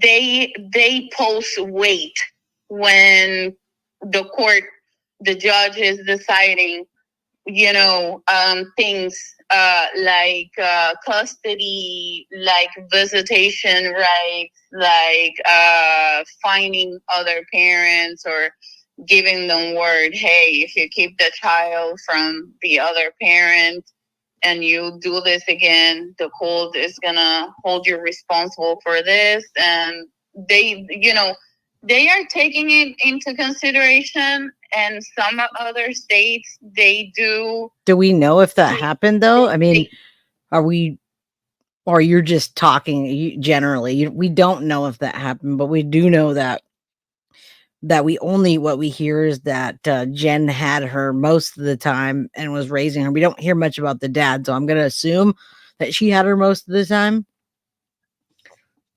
I'm sorry, say again.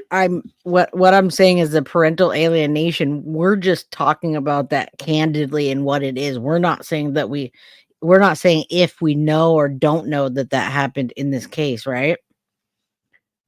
No, that is something that I told you, the part from Madeline's biological father that I shared earlier with you has, this is not my story to tell. Right. I am Understood. I'm addressing this generally speaking. Got it. But these are the things that you as a fellow citizen should be aware of. Because when we talk about parental alienation, we talk about what kind of agenda does the parent have. That's the first thing that the mediator is going to dig into. Okay, right. This parent told me that the mother is keeping the child or micromanaging the child whenever the child spends time with the father. Right. Okay, daddy time. Okay. What is the agenda behind it? Does this have to do with I want more money, or I want X, Y, and Z and you didn't do it and therefore I'm keeping the child from you? Is it more serious? Is there neglect taking place in the home environment and the parent is keeping the child from the father because the mother doesn't want the father to know about this? Right. These things that are taking place at home.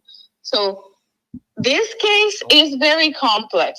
It has multiple factors and elements that law enforcement and pertinent agencies have to navigate through. Right. Right. And while all of us want justice to be served, not only for POS.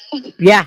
Right. Yeah. POS. Every single person that played a factor into this, because let's keep in mind that when we are addressing a CSA, right, it pertains to a child.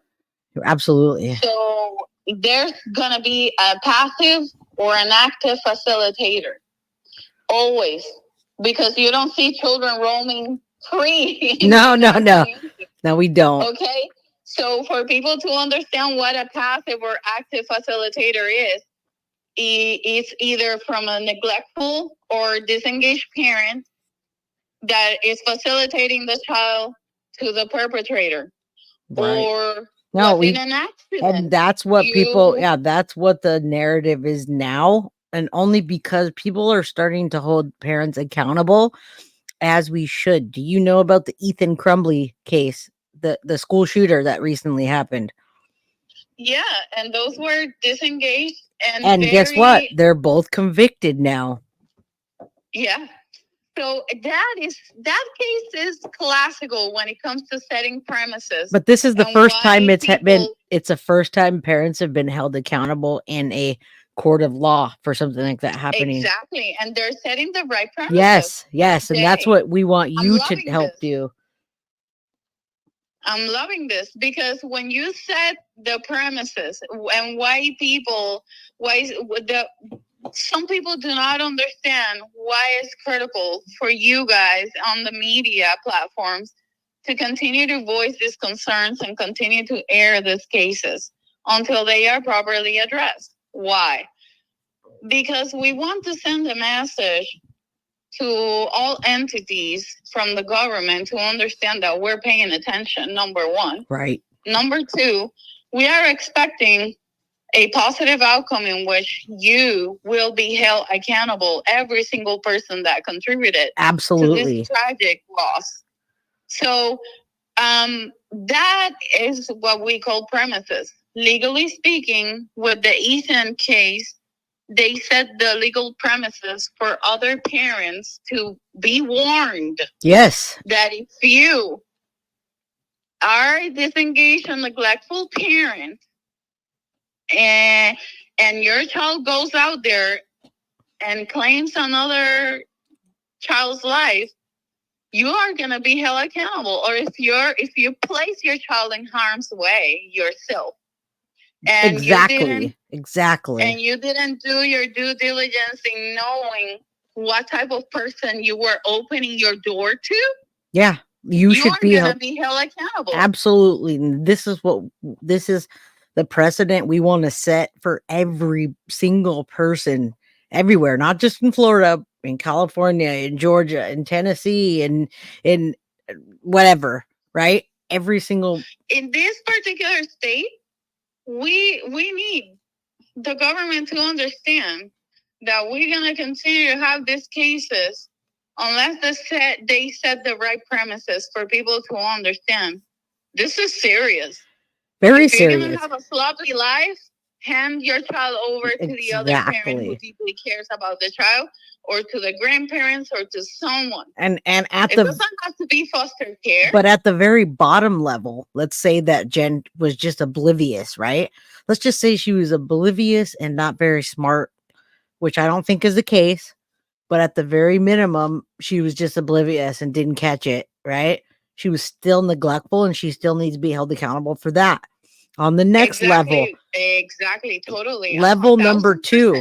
Level number 2 is that she kept this man around by letting him have access to her daughter. Now, when I see every single picture and every single video, he's not adoring to Jen Soto. He's adoring to Maddie. Every single picture, he's following the daughter around in the picture.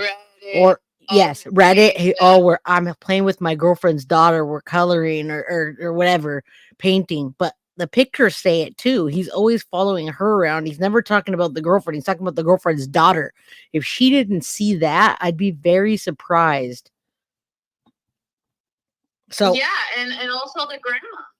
Well, the grandma too. But still, she's not. She saw something. She just didn't say something. People close to them expressed that grandma was becoming estranged from Jennifer Soto, meaning estranged from her own daughter. Right. Because she was in discontent with the person that the daughter was sharing her life with. And he was at the party. Why is that? Yeah. Why is that? Because she knew something. She felt something as a grandma, I think.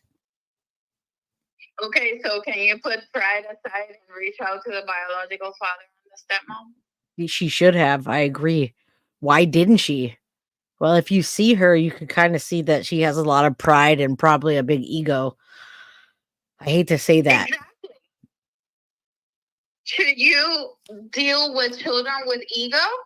No. No, of course not. You can't deal with that. You shouldn't deal with anything on that level. But children, absolutely not. And that's now we're doing something, but it's too late for Maddie, and it sucks. Exactly. Yeah. Exactly. And you know what? I do have a serious problem with everyone that shouldn't speak out. Yeah. And not doing so, because who knows if Maddie wanted to become a veterinarian, if Maddie wanted to become a teacher, if Maddie wanted to become a scientist. Like, she's never going to have a problem. Maddie is never going to have, children. she's never gonna have the beautiful years of college life in Right. which you become a little more independent and you have little victories, or you made your first meal in college And at a college dorm. imagine what she was going through also. And when you say the last pictures from our last days, and her feeling some sense of it's going to be over soon, maybe she was feeling that. That's really sad to say too, to say, well, she's in a better place now. It's sad to say that because she didn't have cancer, she wasn't sick or terminally ill, but she is actually in a better place where she is now than she was for all those years. Because when I read that PCA, that was awful for me to even read. It hit me in the gut. But if that was actually physically happening to me, I can't even imagine. Do you know what I mean? Exactly. Exactly. So there's a lot of things that have been bothering me. Yeah, me too. With this case, I'm like, okay, well, as as an auntie or as a grandma or as someone close to her, you know, how could you not reach out to the biological father and the stepmom into, you know, addressing these concerns? Yeah, the grandma knew something was wrong. She knew it when there was no way when a kid goes missing for you to bring that up into an interview when the kid's going missing instead of saying we want to find her, let's get out there and find her. She says Maddie has problems sleeping and doesn't like to sleep alone. She knew that she was exposing something deeper, but she didn't do it in a way that was, outright in the open, but it was something that we could read between the lines. And she was there the day that they called 911, so she knew what had transpired. And Jen didn't call 911, but the grandma did. And was it the sister? Was it Jen's sister? The sister, Yeah. Jennifer Soto's sister, Yeah. and mother Those were two the were ones who called. super worried. They knew something was going on. The grandma, I gotta at least give her credit for that. She was very like adamant about them coming, them looking for her. She knew something. She felt something. I wish she would have done it sooner, but at least she called 911 and didn't. I don't know what transpired, but isn't that interesting that Jen didn't do that? It is very interesting, and it is if you analyze, not that we are overthinking, but Right. if you really analyze from a very logical, with a clear head, Right. Why she might have not wanna address the law enforcement during the call, or that she went to the school, or again with the mom, and she wanted to, like, I would want to be there when law enforcement will arrive. I would want to call 911 and tell them that I am in here hyperventilating, about to pass out or about to die. But she wasn't. She wasn't though, and that tells you something big. She what it, she was in the background answering what she was wearing, maybe because she didn't even know what she was wearing because she didn't see her supposedly. And but how is that possible when there's a statement made public? The first statement that law enforcement gathered from Jennifer Soto, in which she said that approximately at 8 in the morning, she saw her daughter getting dressed. Which wasn't true. Yeah. Why was she asking, or why was Jennifer trying to recall, what, and then there's another YouTube channel from Duty Wrong. Yeah, I watch him. Where he is dissecting. Yep, I watch him. This same topic, and the Ed Wallace was stating something that if it clearly, I'm finding myself at par with him. Why did Jennifer Soto answer the reporter with, she was last seen? Exactly. She was last seen. You told a law enforcement officer that you saw your daughter getting dressed at 8 in the morning, the day of her disappearance. Why are you Using the wording this terminology last scene. Yeah.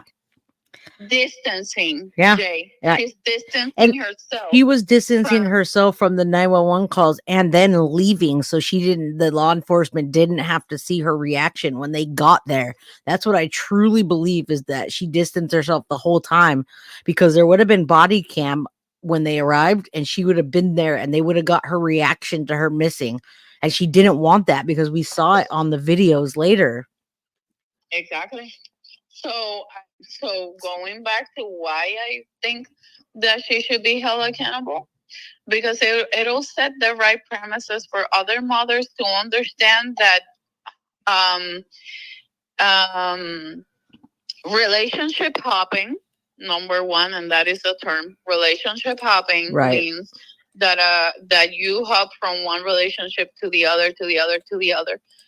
Relationship hopping is quite dangerous, not only for children, for small children who are in our homes, but for the person itself. Right. You know, you are placing yourself in harm's way. But we want to set ourselves aside. I completely can set myself aside from my children. Yeah. I can set myself aside 110% and say this has nothing to do with how I feel or what I need, but it has to do with what my children feel and what they need, and how I don't want to put them in harm's way. And people need to know that they're going to have to do that if they don't want to be held accountable.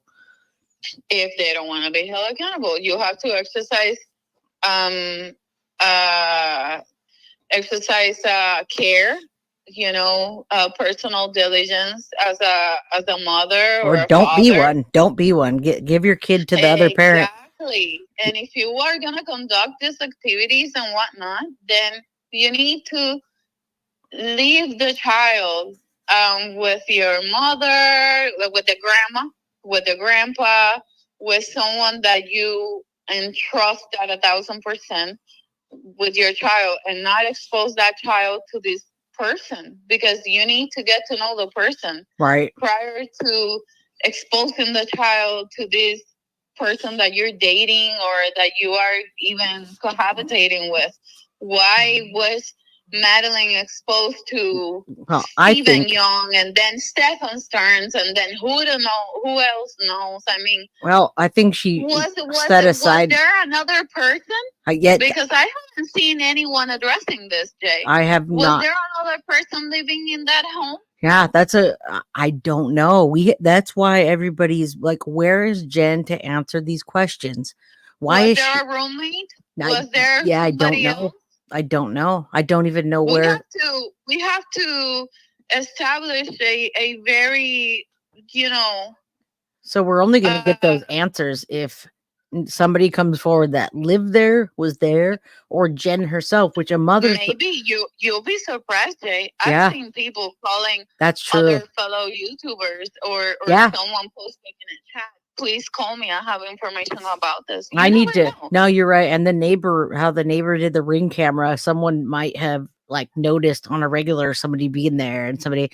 Yeah, I need to be more on that, on the social media, like Reddit and stuff. I've been finding a lot of information, and people have been contacting me through those different forums. It's just checking them, and I'm gonna tell you something. I know for a fact that law enforcement has a pretty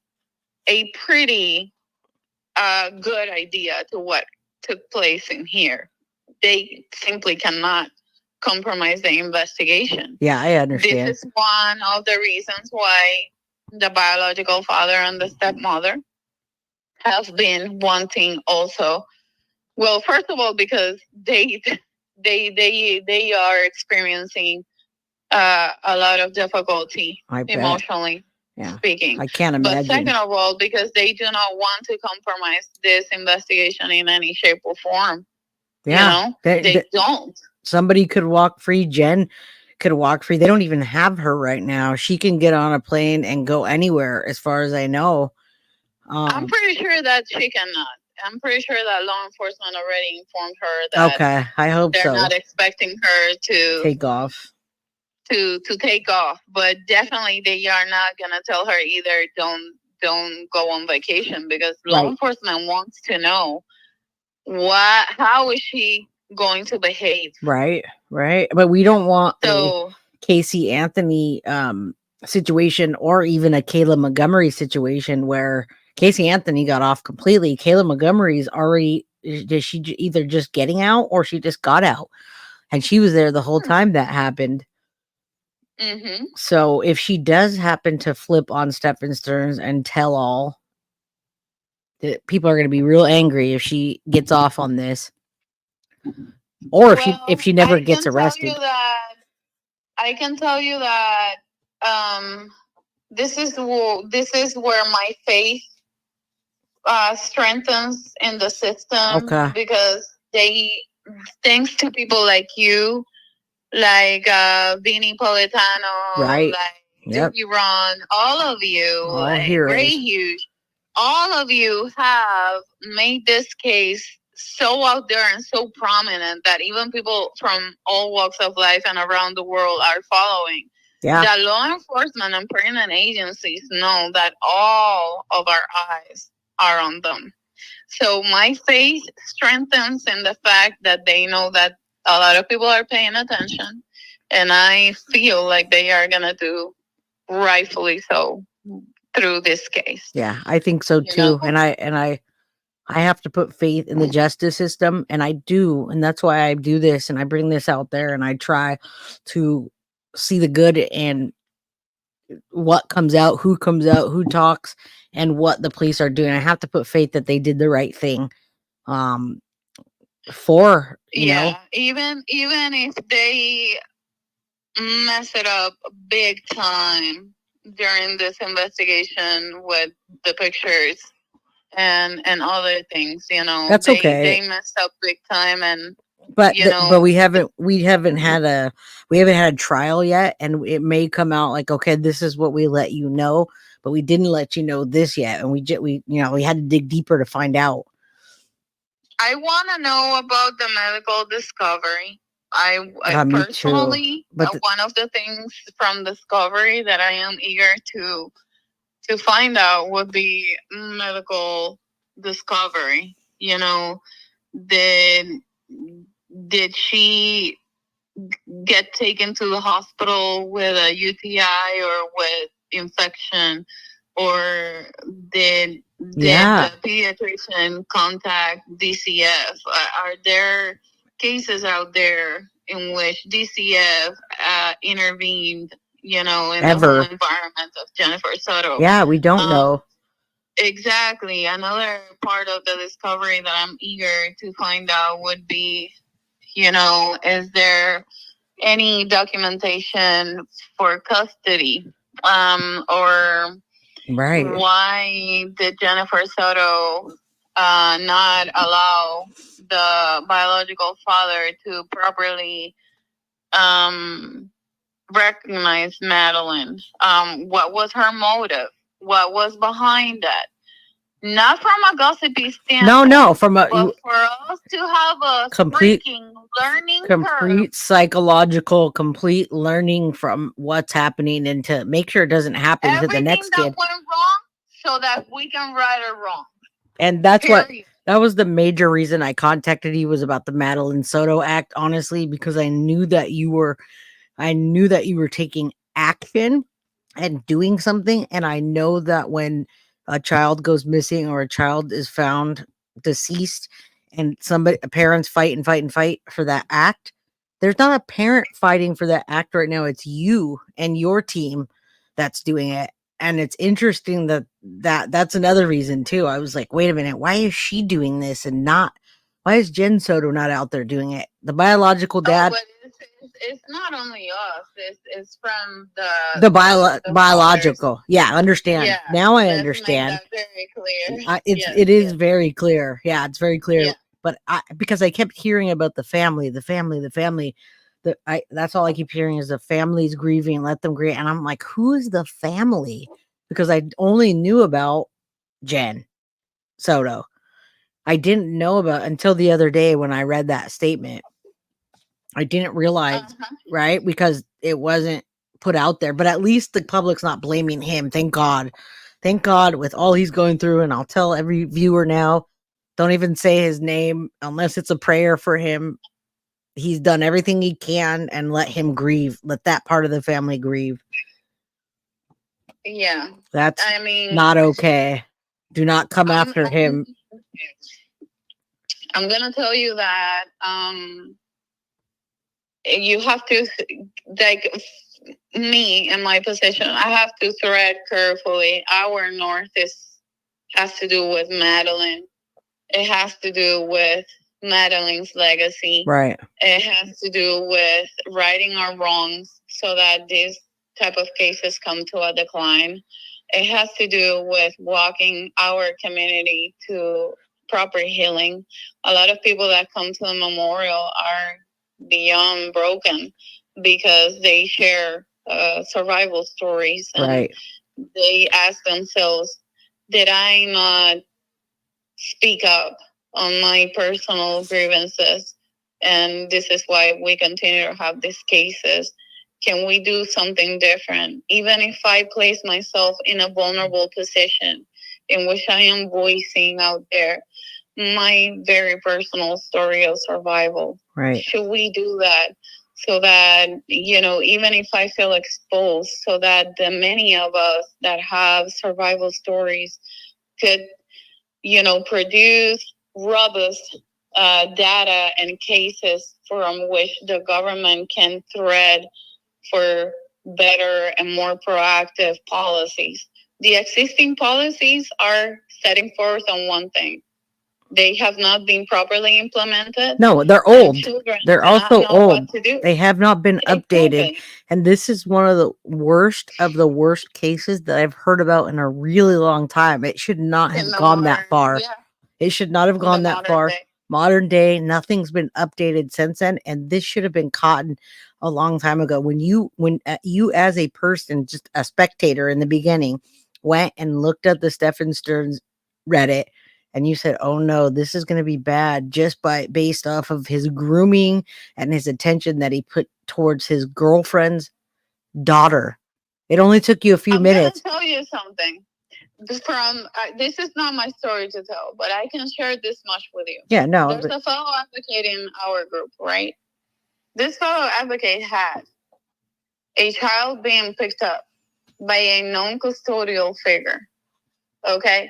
And the child was taken for hours without being brought back home to the mother. And, when they went to court, because they had to go to court, right? Okay? The child gets picked up from school by a non-custodial parent, and the child is being held at an unknown location for hours. And this mother, who God knows if she had financial solvency or not, had to file motions, go to the court, go the whole 9 yards into protecting the son. Another one experienced something similar with the daughter. Another lady was going to be placed behind bars because the father, the biological father, had taken the daughter, and she got desperate.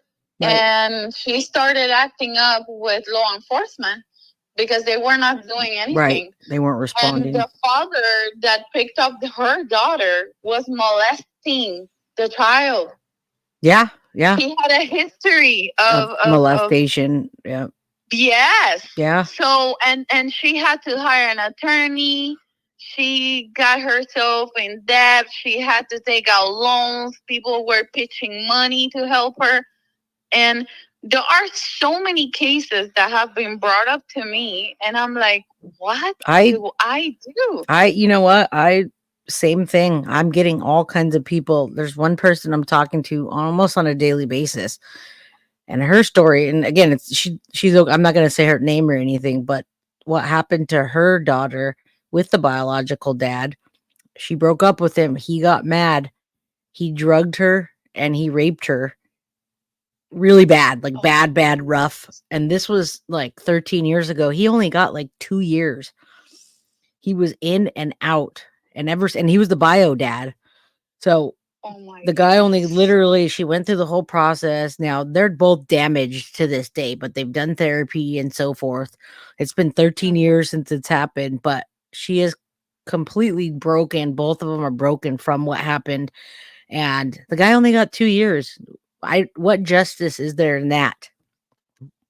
But I Wow. had to share I'm that with sorry you. to hear this, Me but too. When she told me that story, people are coming out of the woodworks and telling me all kinds of stuff that's happened to them personally, and I just cannot. I have to compartmentalize it, right, and not take it yes, too personal. But at the same time, I feel for yes. these people, and I want justice to happen now because 2 years is not justice when these people are Oh damaged. no. The rest of their life, they're damaged. And Maddie would have been damaged for a long, long time, but at least she would have been alive had this got taken care of or caught or even looked at before now. Definitely. I mean, I'm so sorry to hear about that case. Yeah. Yeah, me too. No one knows about And it either. I can only hope that, we get properly funded when it comes to nonprofit work, and so that we can service these families the rightful way, providing resources for them. Um, Nonprofits provide a lot of vital resources within our communities and in servicing communities at disadvantage. For example, Latin communities, Right. communities from minority groups, and we do not get properly funded because usually the government have ties to big names out there, Yeah. big nonprofits that monopolize all of this, and it is so painful, Jay. Like, we Yeah. can talk about it day and night for years and years to come, and if we do not take proper action and unify forces, what I can tell you from my personal experience in dealing with Madeline Soto's case through our advocacy group is that this community has, like, their support is outpouring. They bring materials for laminating. They bring zip ties. They donated a bench. They donated umbrella. They donated the padlock post. They donated refreshments. Right. They donated notes, stickers. They donated labor. This past weekend, we were trimming and preparing the the memorial for this upcoming vigil on April 13th. Yeah. I So a person donated their labor. They brought a trimmer. We got rid of the weed and flowers that were already, dead, and we got rid of trash from the nearby vicinities that gets flown away. Yeah. Um, I People don't think about that, and I'm guilty of that as well. Like I see the memorial and I'm like, "Oh man, that's so beautiful. Look at like I'm just taking it all in." But you don't think about the people that are, trimming the weeds the back vigil or program. yeah, you don't. I The don't think vigil program needs to be printed, I and agree. I each agree. print is like 80 cents. Yeah, I'm so far from you. I'm all the way across the country. So I'll give myself a little pass on not understanding that. And I'm going to start understanding. I've only been on doing YouTube now for maybe 11 weeks. I've been in the community, but I haven't been making content. So I'm learning right now as we go.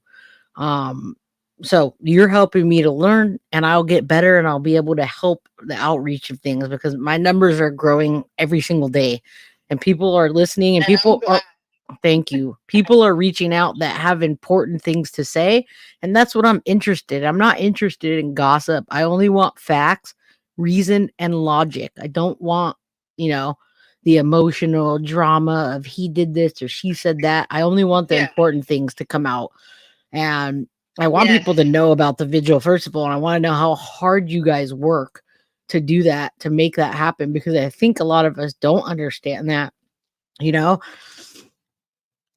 Yes. Definitely. I mean, I had no idea. and I thank you so much for all you do and for taking on your platform once again.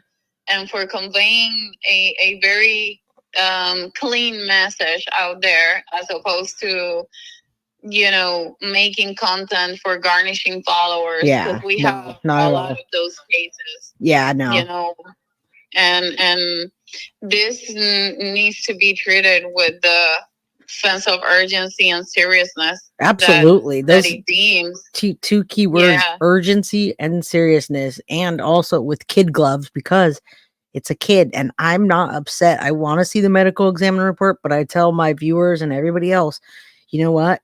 If it was my daughter out there laying like that, or Abby and Libby and Delphi, I would not want you guys to be seeing those pictures or the medical report of what happened to my daughter. So I understand if we don't get to see it for a long, long time, because I think of it from my view and, my daughter laying out there. Do I want the world to see that? No. Yes, I mean, totally. If you think of it that way, yeah, think of it that way, and that will calm you down from understanding respect of the child and the family. And now we know who the just when family. they were, gaining some strength, they got knocked down again with that picture being leaked. And I mean, the topic of life preservation becomes very palpable, because you're dealing with dual veteran status. And Yeah, vets, I like understand. we We inherit appreciate you. some things from the service, which is anxiety, insomnia, PTSD, many mental health deficiencies that we have to deal with day in and day out. And then tragedy strikes you, and then you are trying to strengthen yourself in the comfort and privacy of your home. And then when you are gonna go out there and start advocating, on your child's behalf, and then you see a picture, yeah, like such, at your child's most vulnerable state. I mean, I don't give a royal F if it was for 1 second that picture was out there. I understand that, and I can't even. You. Why did he even take a picture on his phone? First of all, why? No. That is normal. That I can tell you that law enforcement officers have various devices, and some are for when they carry their duty and they make calls or receive. But he was doing a personal thing for a birthday party when he sent that out, so that makes me upset that I've accidentally posted pictures, but I keep my pictures that are from crime scenes in a hidden folder. Before you hit publish, yes, you revisit everything. Right, especially as a police officer. Exactly. So that upsets me. He did not revise prior to hitting that publish or that post button because it was in Instagram. Why didn't you revisit? Why didn't you ensure that it contained the right materials, and stuff? I mean, if I have no words with you, Jay. These people are beyond broken. I understand that, and I would be too. I'm trying to tell you to put it. Yeah, I can't put myself in those shoes because I would get very sad and then angry. And then people scrutinizing your life, what you did, what you didn't do. People theorizing, oh, Madeline didn't have the last name because he didn't give a royal F about his own daughter.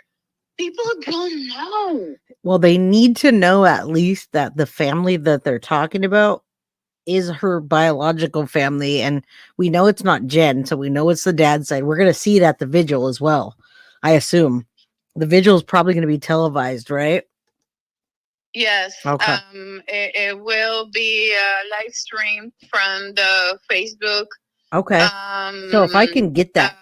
Madeline Soto's page, and also is going to be live streamed. Well, not live stream. The only live stream that we have as of right now, it would be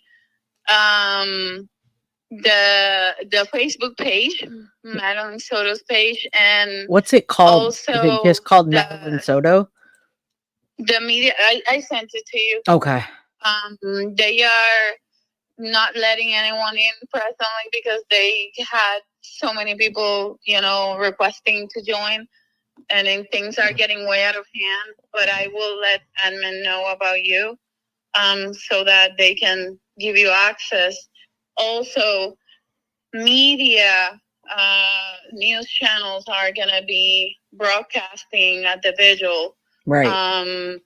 Local media, I do not know if Court TV is going to send someone. Right. But I do know that local news channels have contacted me about the vigil, and I know that they are gonna put some of our activity out there.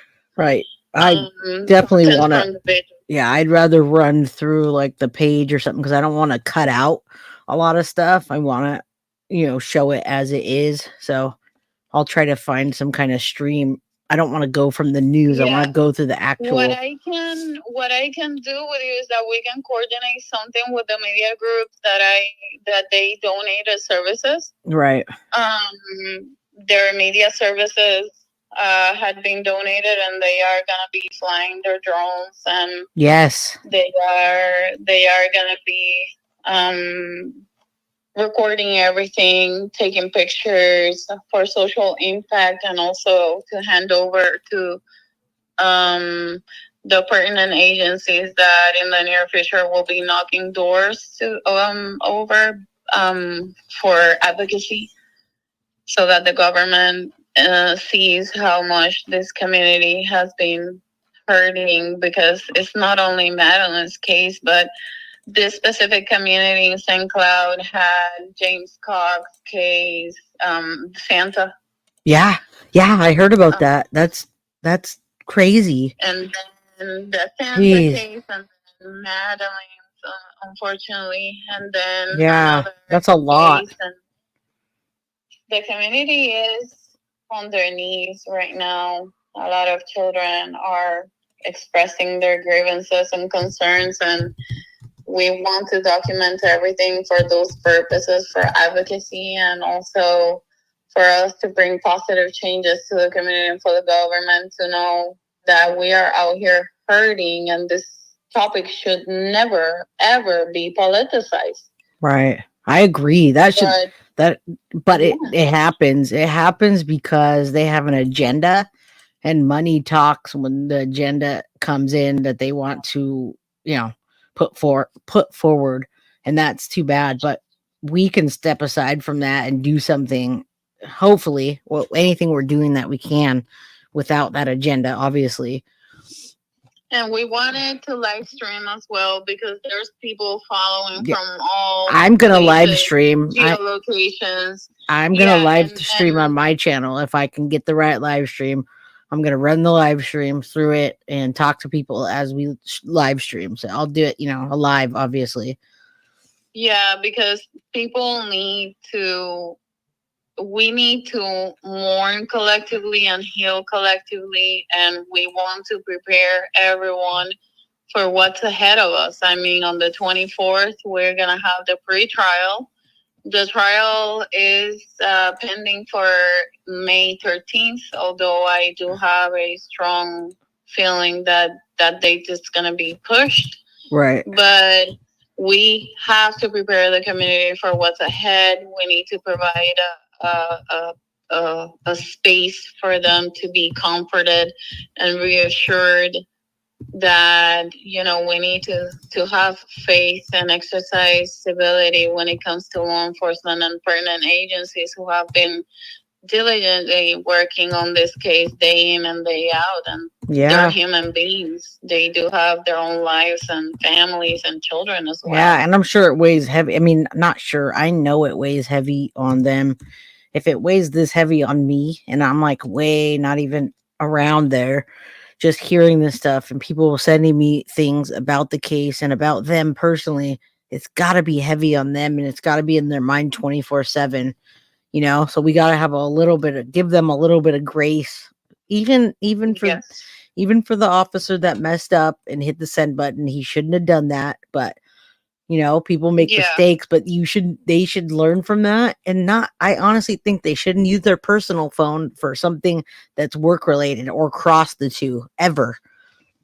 Yes, definitely. I'm with you in there. I And also, Madeline has already, been working behind curtains with the school board, amending the abscess reporting time frames. And Madeline's been having such an impact across the board.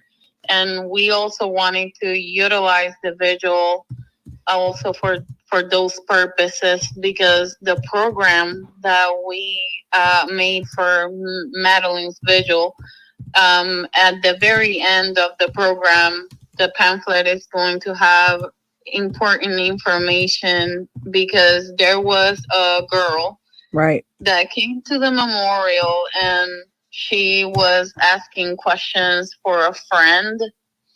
I don't know if I was able to handle the situation as it should be, because I was paying attention to the people that were in the car, right, and I wanted her to talk to me, to see if I could, if I could help her or provide resources for other agencies to take on whatever may be taking place with her friend.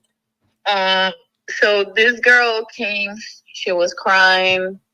She left an item that I am not going to disclose, of course. right, right, And she was asking, because her friend is going through something similar, and she was very stressful because she didn't know what she should do or tell her friend in helping the friend. right, And I told her that I was going to give a note, with some phone numbers, and that it was completely anonymous, and that she could go to the web on her phone or on her school laptop, and that she could find information, and that it is anonymous based, and that she should not feel overwhelmed or fearful of repercussions, right, because it's always better to be safe than sorry, and that just by asking me, she should feel good, and that I was very proud of her, and she was, paying attention to the car. I don't know if she didn't want her mother right, to know about this, or like, children have a unique way into navigating through such situations. I mean, they want to be private. of And course, usually, when you tell an adult, the adult makes a big fuss about it. They call law enforcement right, immediately. The child becomes overwhelmed. The child shuts down. The child goes in fight or flight mode, and you don't ever want to do that. Like, no, you want to treat this with great concern and diligence. However, you need to know how to deal with these situations when it comes to children, especially teenagers, right. because they don't want others to know. And this is a good spot. I'm gonna wrap up soon with you because we've been at almost 2.5 hours, and I could hear my kid in the kitchen stirring around. Oh, Probably, no, yeah, definitely. probably need to. But I mean, what you're saying, because if anything comes out of this, the one thing that we can do now is to pay attention to the kids, all the people that are at them, that are been at the vigil, been to the or going to the vigil, been at the memorial, is to pay a little bit more attention to not just their kids but other kids, right? And what Yes, and what definitely. and to have the knowledge that you're talking about, and to understand that you gotta handle them with kid gloves, no pun intended, because they Yes. will shut down and go into their shell like a snail does, just back off and then close up. Close off. And if you And our program, the visual program, is going to have important information in the back portion of it. yes, We want to put that out there for children that may be attending the vigil and teenagers, because when this girl came up with that, I've heard all sorts of stories. Like, we could go on and on. right, of course. But This case in particular, it raised my eyebrows, and I was like, oh my God, do we have someone that we should be assisting? She didn't leave a phone number. She said, wow. no, I'm okay. Thank you so much. I'm going to go home and I'm going to see about this and I'm going to pass the information to her. And, I didn't even know if it was her herself, Right. and she didn't want to put it out there. Of course. So there's a lot of things that are coming up with this case, and it just tells us that we should do our part. Exactly. Let's do our part now so that we can do it before the next one happens. That is this severe.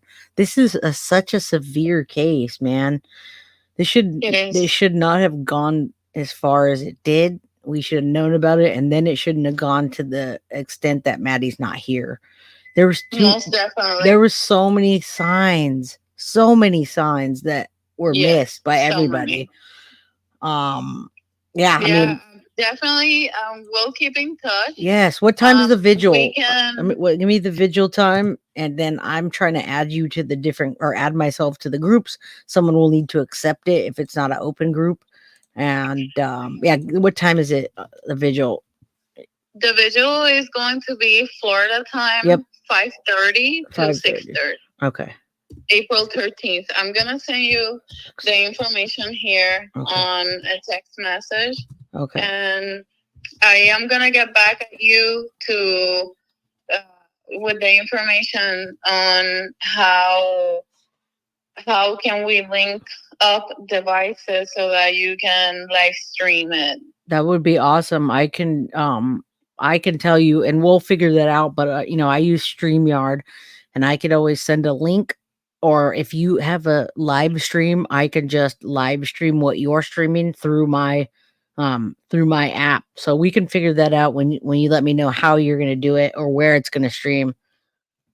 Yeah, definitely. So that we will, I can even share my screen with you, or we can brainstorm about this with the media guy. Yeah, I will definitely ask him. Yeah, and tell him I use StreamYard. So if that helps, I can always send a StreamYard link where he can use that directly. If that helps, whatever he wants. You said StreamYard? Yeah, StreamYard. It's pretty. Okay. Almost everybody uses that on social media. But I'm sure Duty Ron does, and Vinny Paulton for his own thing. Courtyard or Court TV is different, but us doing the YouTubers, almost everybody uses StreamYard. Okay, perfect. I'm gonna relay this information to them, and I know that you have to do some heavy editing on the call, so yeah. it ran a lot, but we can go through the topics, and you can extract the pertinent information, and whenever and I'm going to give an overall view. I took notes as well. Yeah, I took notes, and I'll just stop it right now. All right, so I'm going to stop this now. We're at 2 hours and 32 minutes, and I'll go over the overview. All right, I'm going to end the recording.